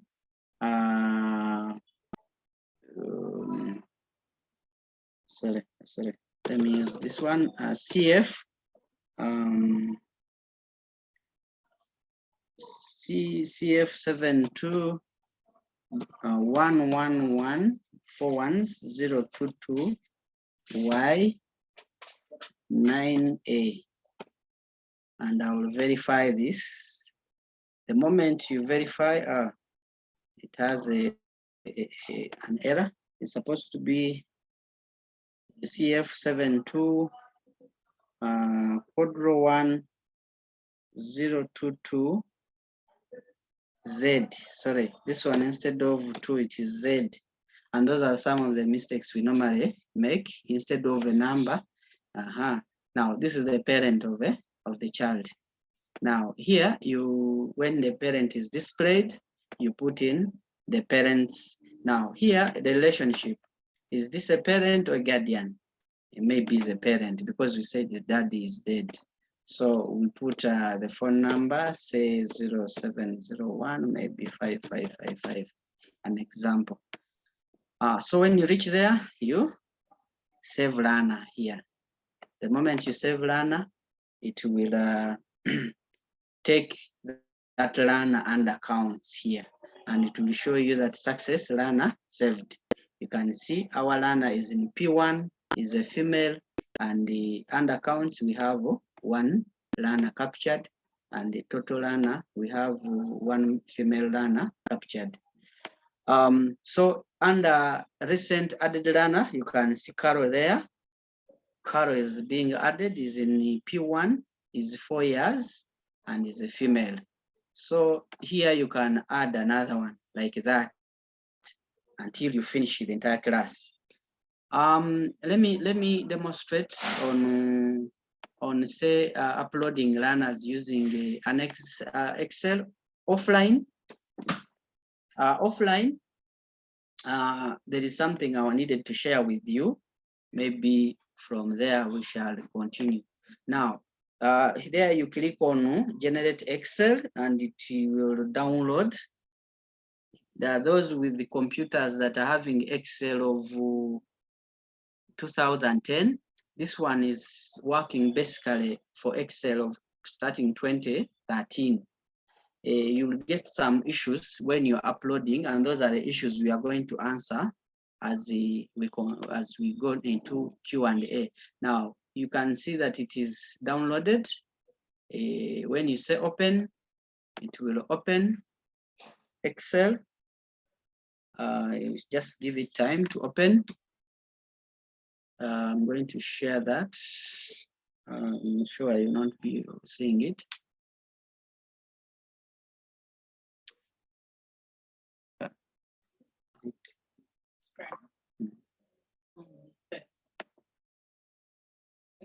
I'm going to share it. So I'm going to share it on the screen. Let me see it. Okay.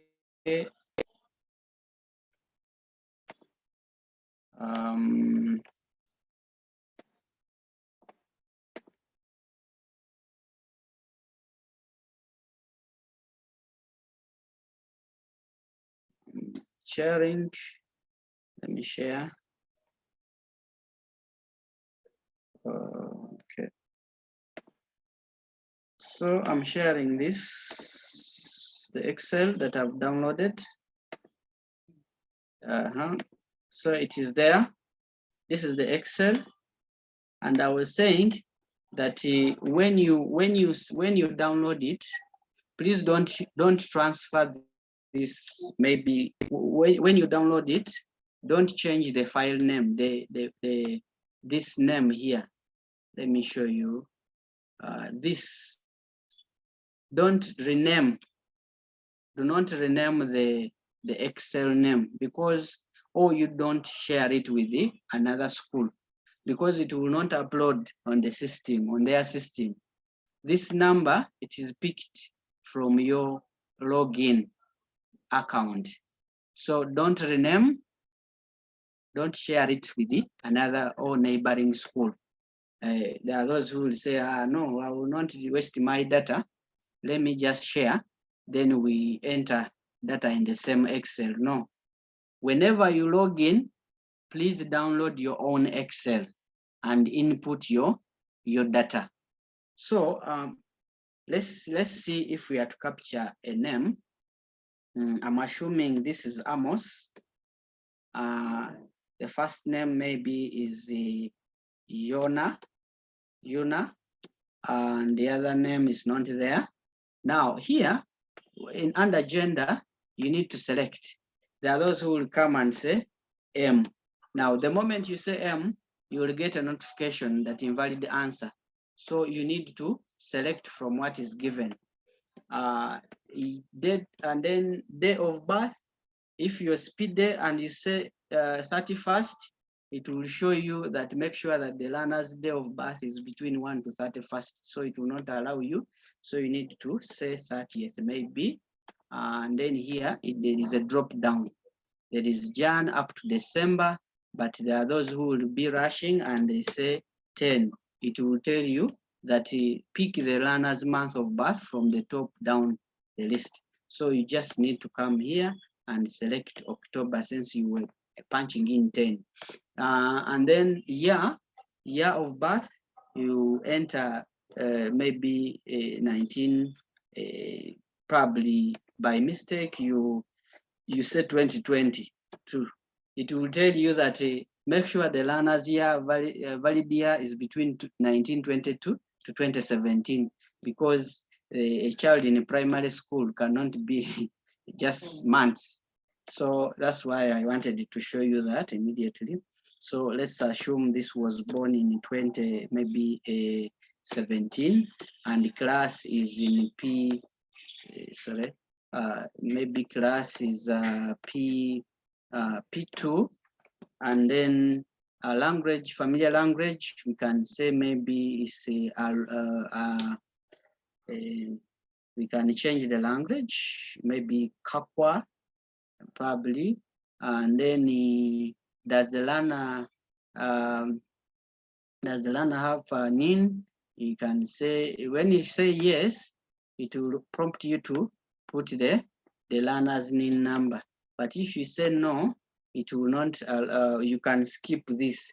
If you say yes here, and you don't input that number, and you just go during the upload, in some Excel you have, it will give you red. It will leave red here, meaning you've not put the NIN number. But the moment you say no, it will not query your movement. So let's assume the learner doesn't have, and maybe is not an orphan, and you will just say not applicable, district of birth, maybe that learner came from Gulu, and then special needs, maybe hearing impairment. There is nothing like a second special need, we can skip that. Talent, nothing, maybe, okay, you can skip that also. Then it will not prompt you to put in, because it is aware that there are those learners without. Then from here, it will ask for the parent guardian's name. So we assume that the guardian's name is called Joseph, maybe Komakech, like that. And then the other name, maybe the parent has only 2 names, and then is maybe a female, if is a male, and then it will ask for the relationship, and we are saying is a parent, and then the NIN number. Now the NIN number, you can let's also use this just for our training. Say CM 660 74 1034 Z Z 0F.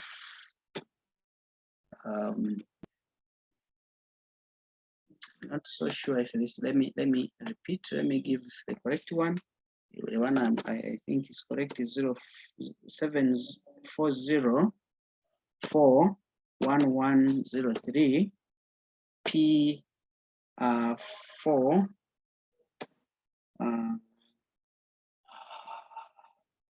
OL. Then phone number, you can say 0774 70 70 70. So this is captured. You can see all information is there. You just say save by clicking on the button, this button here. You just say save, and when you say save, it will prompt you to ask. It will ask you where you want the file to be saved. You can leave it in under documents, or you can bring it on desktop, so long as you don't change. so long as you don't change the file name. So you can say I've put it on a desktop and I'm saying save. So the moment I do that, it is saved. Then I can close my Excel.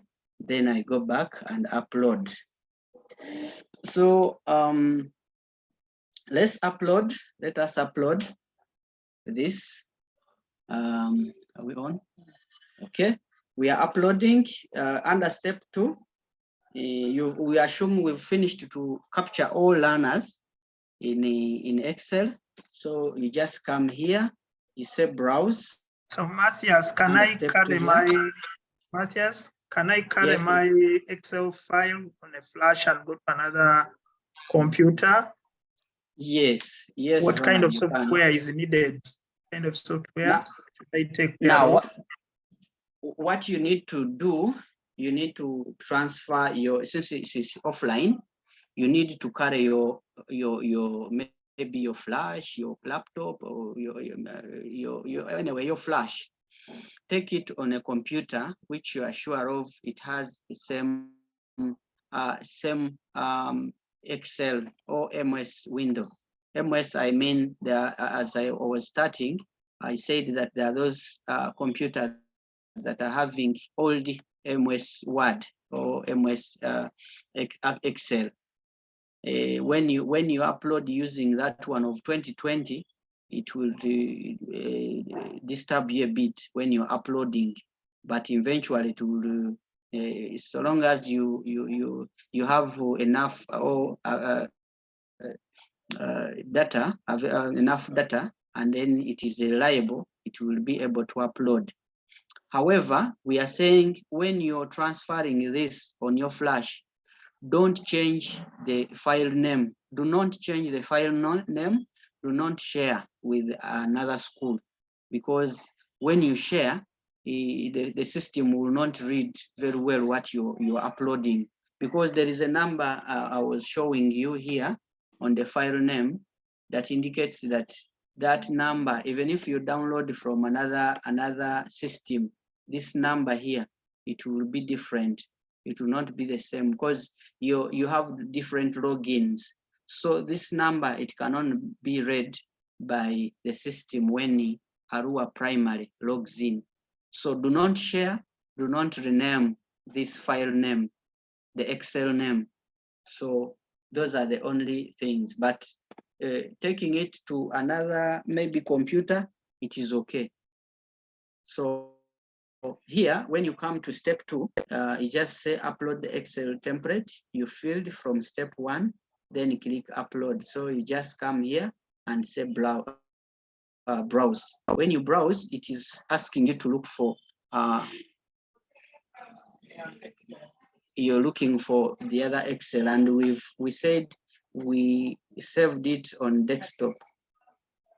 Oh, okay. Sorry, let me share what I'm doing.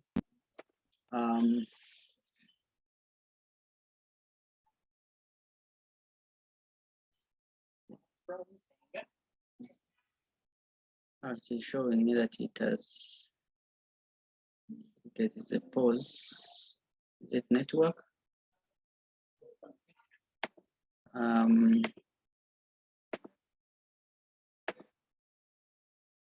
Okay.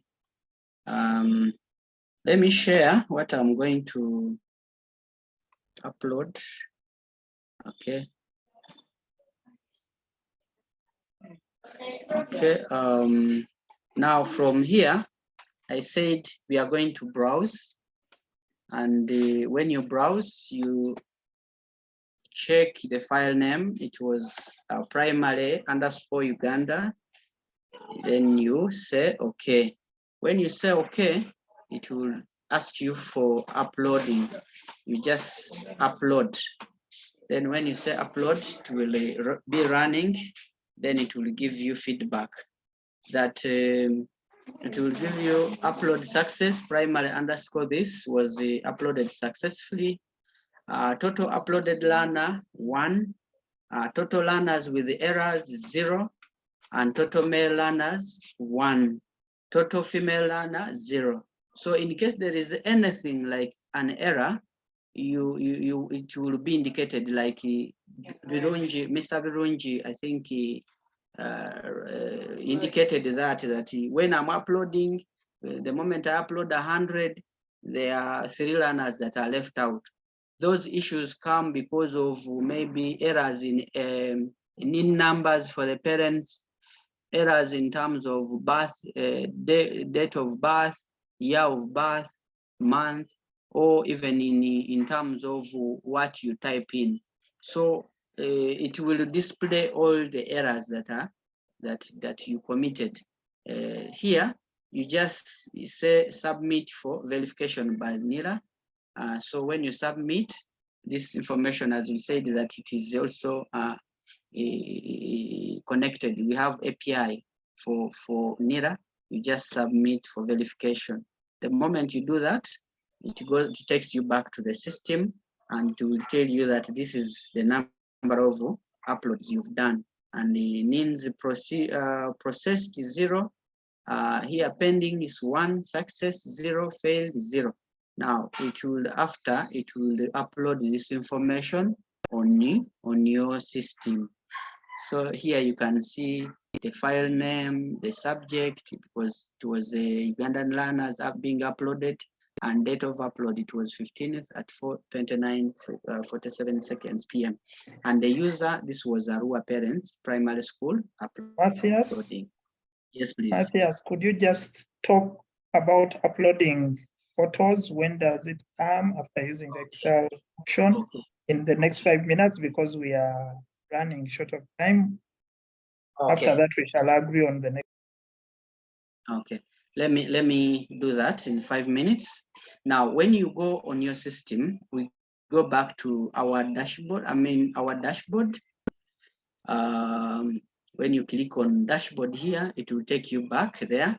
You can see that here we have 2 learners being uploaded. We have you have 1 female and 1 male. Now, when you want to upload learners, there are two ways. But let me take you through the first one. The crucial one is when you have the learners' photos. Now, when you go to learners here, you can see we have learners. Then when you view learners, you can see that we have 2 learners here. We have Yuna Amos and then Caroline Nanyange. One is in P2, that is Amos, and the Carol in P1. Now, if you want to upload the photos, you're going to use this link, the links I talked about. Remember when I was introducing this, I talked about the learner's identification number. Now, you need to name your photos using the links. Now, let me just get photos just here, assume the photos online, then we use them to upload them. Let me get photos here for just, let me say children photo. I will assume I don't have those photos, but in case you have them, you have them in. Yes, please. Matthias, let's just talk about bulk upload of photos. Let's not do it so that okay. Let me pick up this later. Okay, fine. Let me just go straight to bulk upload.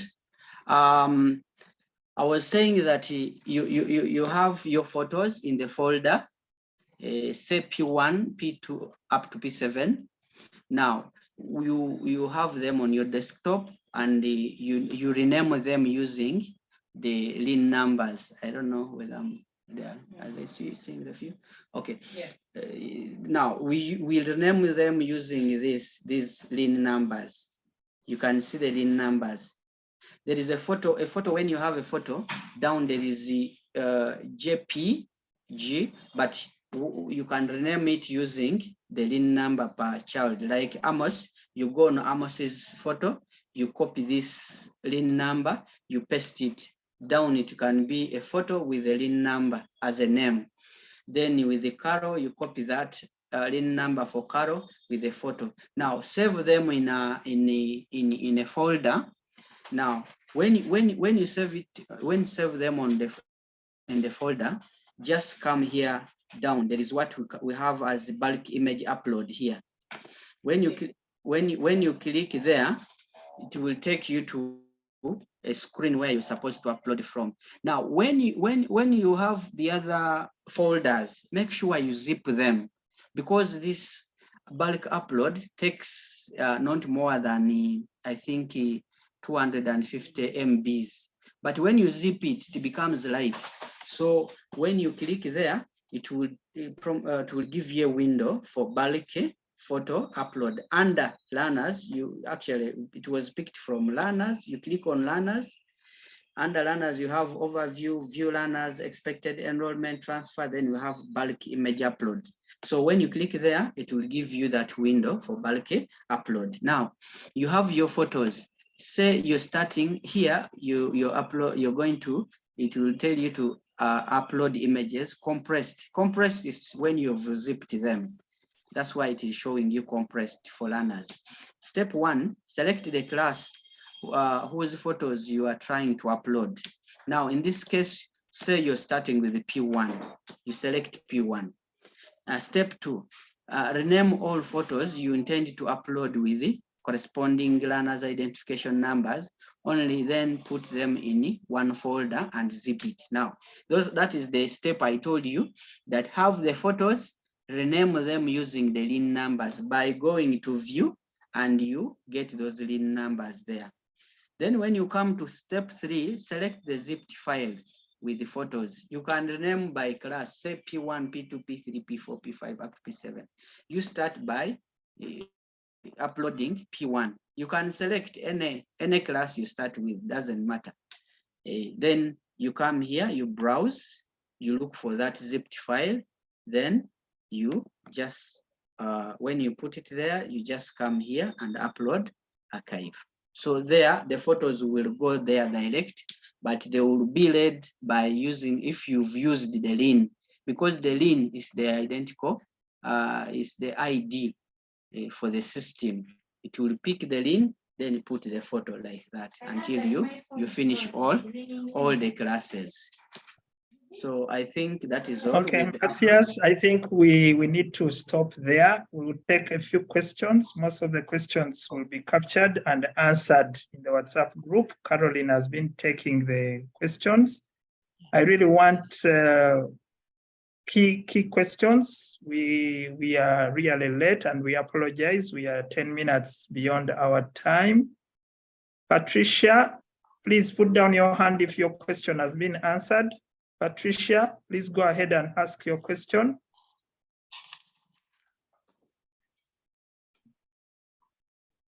Patricia, unmute.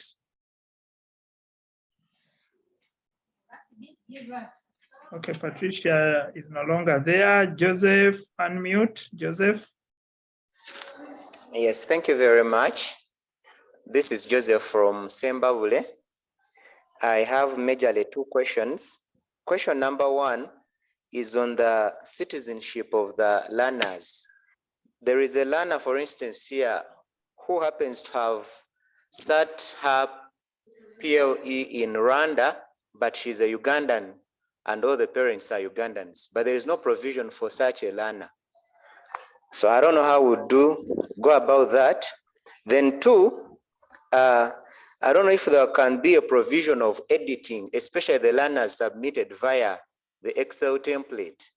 There are some issues with NIN numbers for parents which happen to be wrong, and the learners are captured wrongly. So I don't know if we can have a provision of editing such. Thank you. Okay, the first one, sitting exams in Rwanda. Did UNEB give them, did UNEB consider that examination and give you equated results? Probably UNEB has not put up those results. We are following up with UNEB on all those cases. So that case should wait. Matthias, about editing, deleting, editing for now? Matthias? No, for editing, no, because for what we get NIN numbers from the parents themselves. And if the NIN number is captured wrongly, there is no way the ministry can delete that. Because we need to have, because as you uploading, you verify. That's why there is a button for verifying whether that parent is that is the real parent or not. And in case the NIN number is wrong, the system will reject it. But as a ministry, does not have that mandate of deleting the NIN numbers currently. Okay, there will be time in future where corrections are done, and that is why we are training you so that you can support all these processes. The challenge we've got is that the bureaus created in the districts, people are inputting data so fast, they're making so many errors, and that's why we are saying if the schools have not taken control of this, then we are getting all these challenges. But there will be time, probably next year, early next year, where we shall put up a period. There will be a calendar, EMIS calendar, that you will support such that all these corrections are done. And that also includes where wrong dates or birth dates were made and so on. That will come. First, who is next? Patricia, unmute. Patricia, we want to hear from that lady there. Patricia is not there. Pascal Sentumbwe. All right, thank you, Mr. Dongo and Matthias, for the wonderful support given to us. Mine are many. I request you bear with me. First, we need the ministry should help us educate the parents. You see, some parents are still hesitant. The forms are coming from school that they are about for ministry. Remember, there's a lot of things going around the country, human trafficking, what my data, what mining. So depending on the nature of the parents we have, we are really challenged. You find people deliberately failing to return the forms. So I beg Mr. Dung through your office and the ministry, do a lot of sensitizing from now, maybe up at the start of next term, so that parents are on board. That is one. Two, the form you gave us, Mr. Dung, for sure, it is totally less of the data in the Excel format. I work with Mengo Senior School.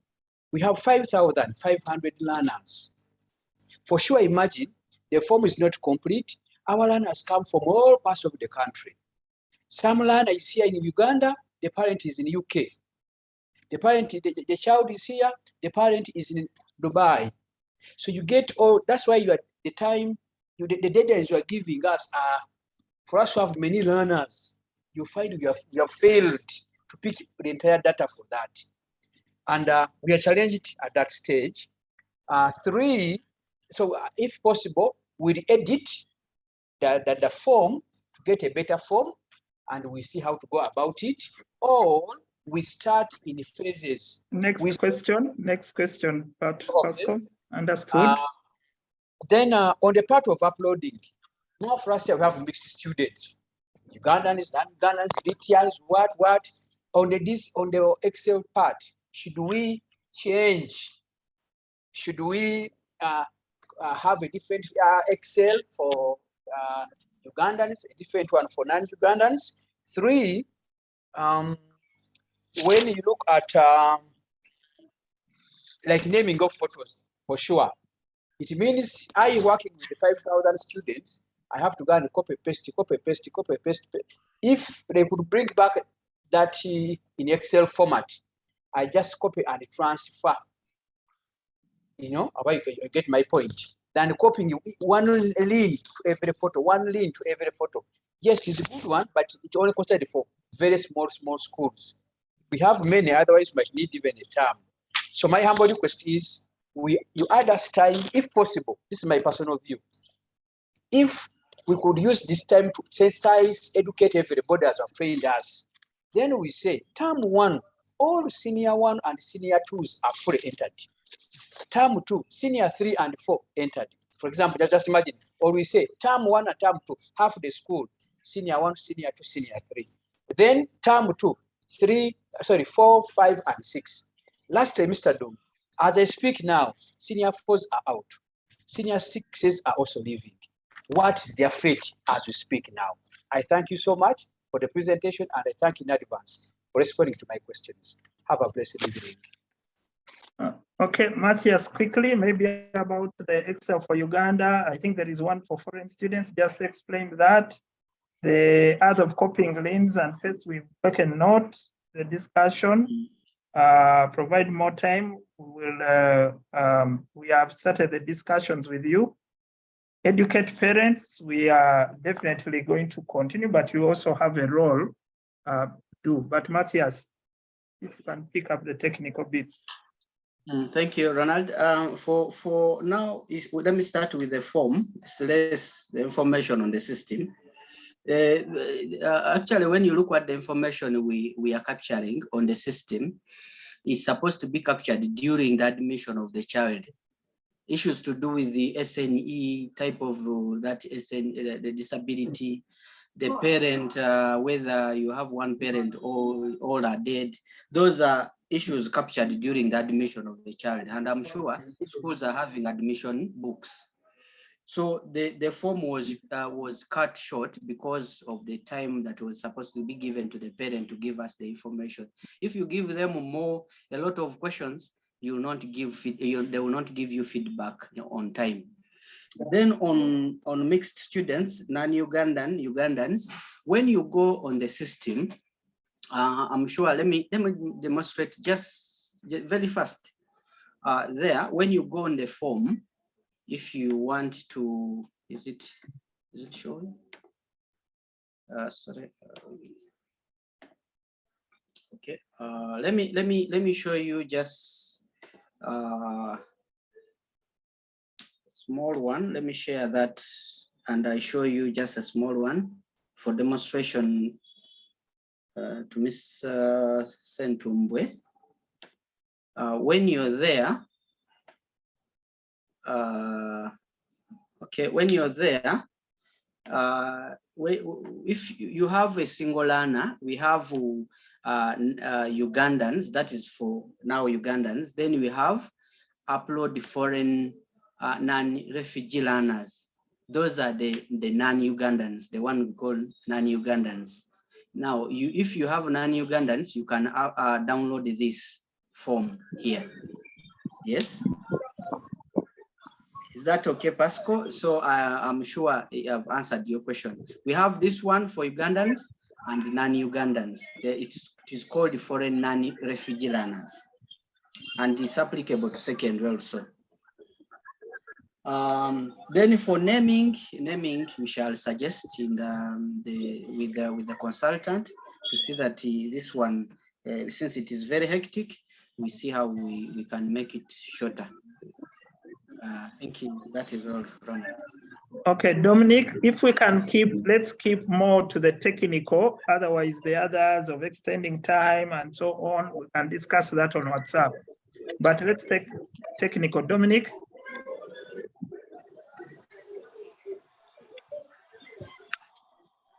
Hello? Yes, Dominic, go ahead. Hello? Dominic, go ahead. Yeah, good evening, colleagues. How are you, Dominic? Thank you for the presentations.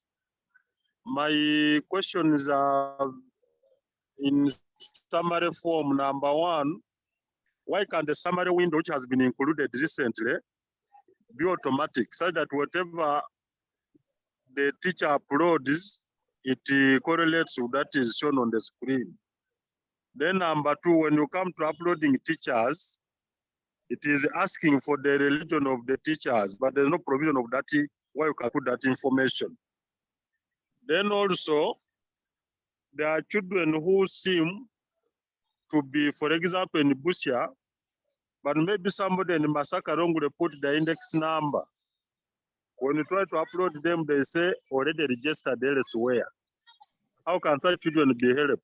Thank you so much. Okay, Matthias, is there something you want to pick I didn't get the question on automatic. I thought the automatic captures every term's record. Yeah, that's what it You have does. to fill it manually. Hello, No, Matthias. you need to have a summary of your data per term, then you feed in. Yes.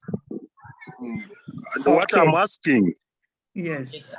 why couldn't the system pick it from the uploaded data automatically? Oh, from what you enter. Yes, yes. You know, yes. the summary looks at what you're going to enter vis-a-vis what you recorded. Because at the time of uploading data, you might have lost someone or a child in one of the classes. So it tries to correlate what you captured during the summaries as the term one vis-a-vis what you're capturing currently. Okay. Okay, friends, yes, go ahead and we finish that. Then you talked of teachers upload. Religion. Religion is Yes, not indicated. individual teachers, they ask for religion, Yes. but that position is not indicated. For religion. Yeah, there's nowhere where you can put somebody's religion. Okay, yeah, it's there.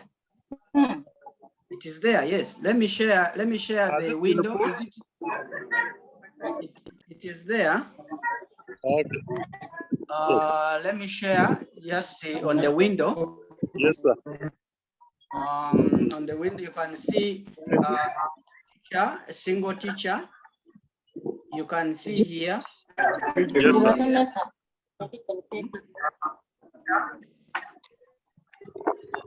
Are you seeing? The religion is there, single teacher. Okay. Okay. Okay, thank you. Okay. That's it, Ronald. Okay.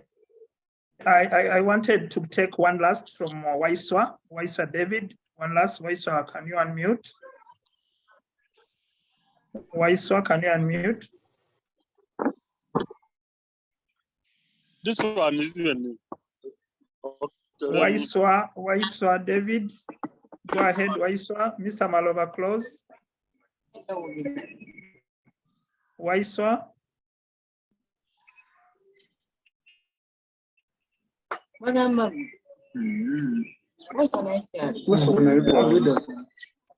Okay, I think Waiswa is not with us. Waiswa is not with us. I'll mute you, Waiswa. Okay, friends, somebody is telling us, please keep to the time. You promised us to end at 4:30, and now we are going to 5. I know this session was to set the stage, but also to let you know that you can have chance to pose your questions in the WhatsApp group. We cannot answer all the questions here. Matthias and Caroline and all of us are going to be on the WhatsApp group. Let's start tonight, but be mindful of the time you post so that we don't go deep in the night. Let's understand this together so that we can shape out and help the others. Just to let you know, we want you to host head teacher meetings and walk them through this and also answer their questions. So on the WhatsApp group, we shall agree when this will happen. Let us first give ourselves probably this whole week as we go through understanding more of the challenges and answering your questions. Be assured that as a ministry, we want you to understand everything. We want the teachers to understand so that you write the circulars. You write the circulars that are important. We are going to update the correct collection form so that you can share the right form for all those learners who have not given you the right information you need. We want you to educate the parents through the end of term circulars. So we want to give you enough information to be able to do that. So I want to request that you humbly accept that we wind up at this point. We had wanted David to speak, but we cannot hear you, David. I don't know if you can hear us, but we have closed you at that. I want to thank everyone. We started at 105 people. We are now 75. We don't want to lose more people. Let this discussion continue on WhatsApp, and whoever has an answer to the question, don't hesitate to give your answer. Even if it's wrong, we shall have the technical people coming in to support your answer. I want to thank Matthias and Caroline, who have been at the heart of this. You've done us well. The recording is going to be available within some hours. I will share it so that you can listen to it. Let your head teacher who has not attended listen to it, and let us become the EMIS experts. We really want to grow you. We want to grow you into EMIS experts so that you can do this service for us going forward. We cannot thank you enough.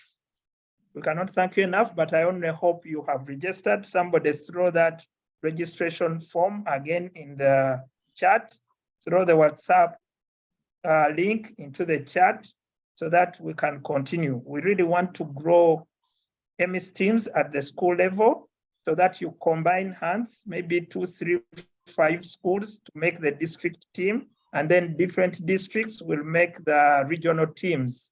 For now, we don't have the plan on how we are going to support at the regional level, but let us start by supporting our own areas. We want the head teachers to walk to your school, not for you to walk. So somebody was asking, where are we going to get the money to walk to the schools? We want the head teachers to walk to your schools so that they ask the questions and you answer the questions. I also want to, for now, warn you not to undertake a lot of work from these schools. Do not undertake a lot of work from these schools, but provide guidance. We want head teachers who can speak about EMIS well. We want a team of ICT people who can speak about EMIS well, but not to go down to enter manually people's work. I thank the lady from Entebbe SS who has done a lot of work for other schools. I know all of you are going to get into the mix of this, but that is not what we are running up to for now. We want you to host head teacher workshops like this, and you speak to them and let them understand why EMIS and what to do on EMIS. They go back and do what they're supposed to do. Maybe you download the file for them, you register them, download the file for them, they go and do their work, and then they bring back to upload your end. But not for you to get down to fill in 5,000 people. That is a lot of work. And remember, our schools don't have money to pay for that. That is the challenge we've gotten into with the bureaus, and some schools are left out.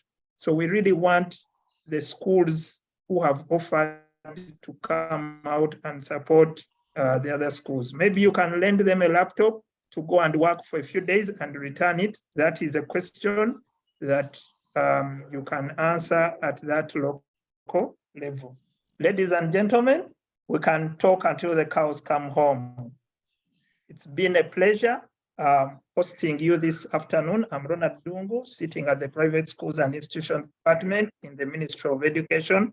I sit at the support desk for EMIS, and I want to do all it takes to make sure that we grow support schools in the districts so that we can come out and answer questions for the others. I want to thank Matthias and Caroline and all the other team that has been here. We are going to be on WhatsApp with you. Let us answer your questions. I can see Maurice, I can see Waiswa, Patricia, Virunji, Mr. Andajo, and the others. Isaac, the hands are up. Put that question on WhatsApp. Leave it in the registration form. I thank all of you for coming, and I want to say that this meeting is closed for now. Bye-bye.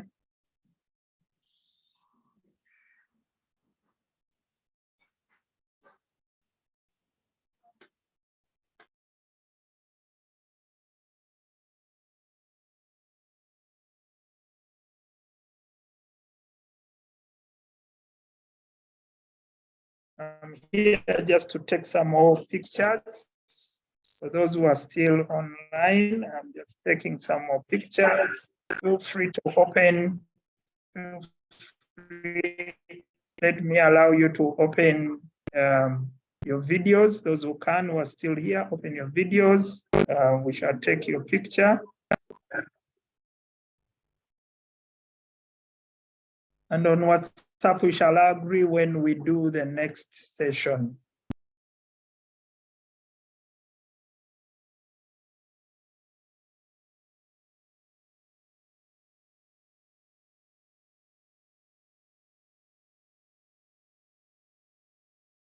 I will also allow you to unmute yourselves. Probably somebody wants to say hello to the other, but not a lot of noise at this point. Thanks everybody for this meeting. We are glad for that good presentation. Hello. Wish You know, everybody. technology helps us to keep everybody quiet as if we are in class. Hello. Hello.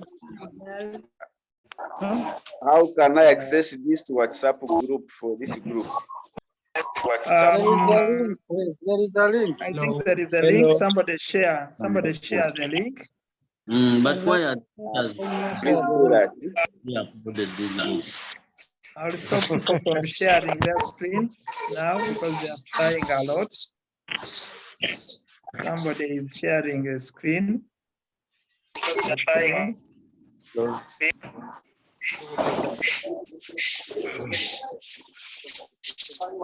So can you pick the link from the WhatsApp, the Yes, chat, the WhatsApp link? Yeah, I'm trying it. I've seen it. Thank you very Please much. pick it, and also the registration form. Sorry. How about the registration form? How do I get it? I didn't register. It's also in the chat. Somebody share it again in the chat. Just look at the chat. Yeah. Sorry, I've got it. Thank you very much. Copy the link. Let's go to WhatsApp and continue the discussion. Yes, thank you. Sorry, we've not had a chance to even say the last prayer, but next time we shall do better. Yeah, no problem.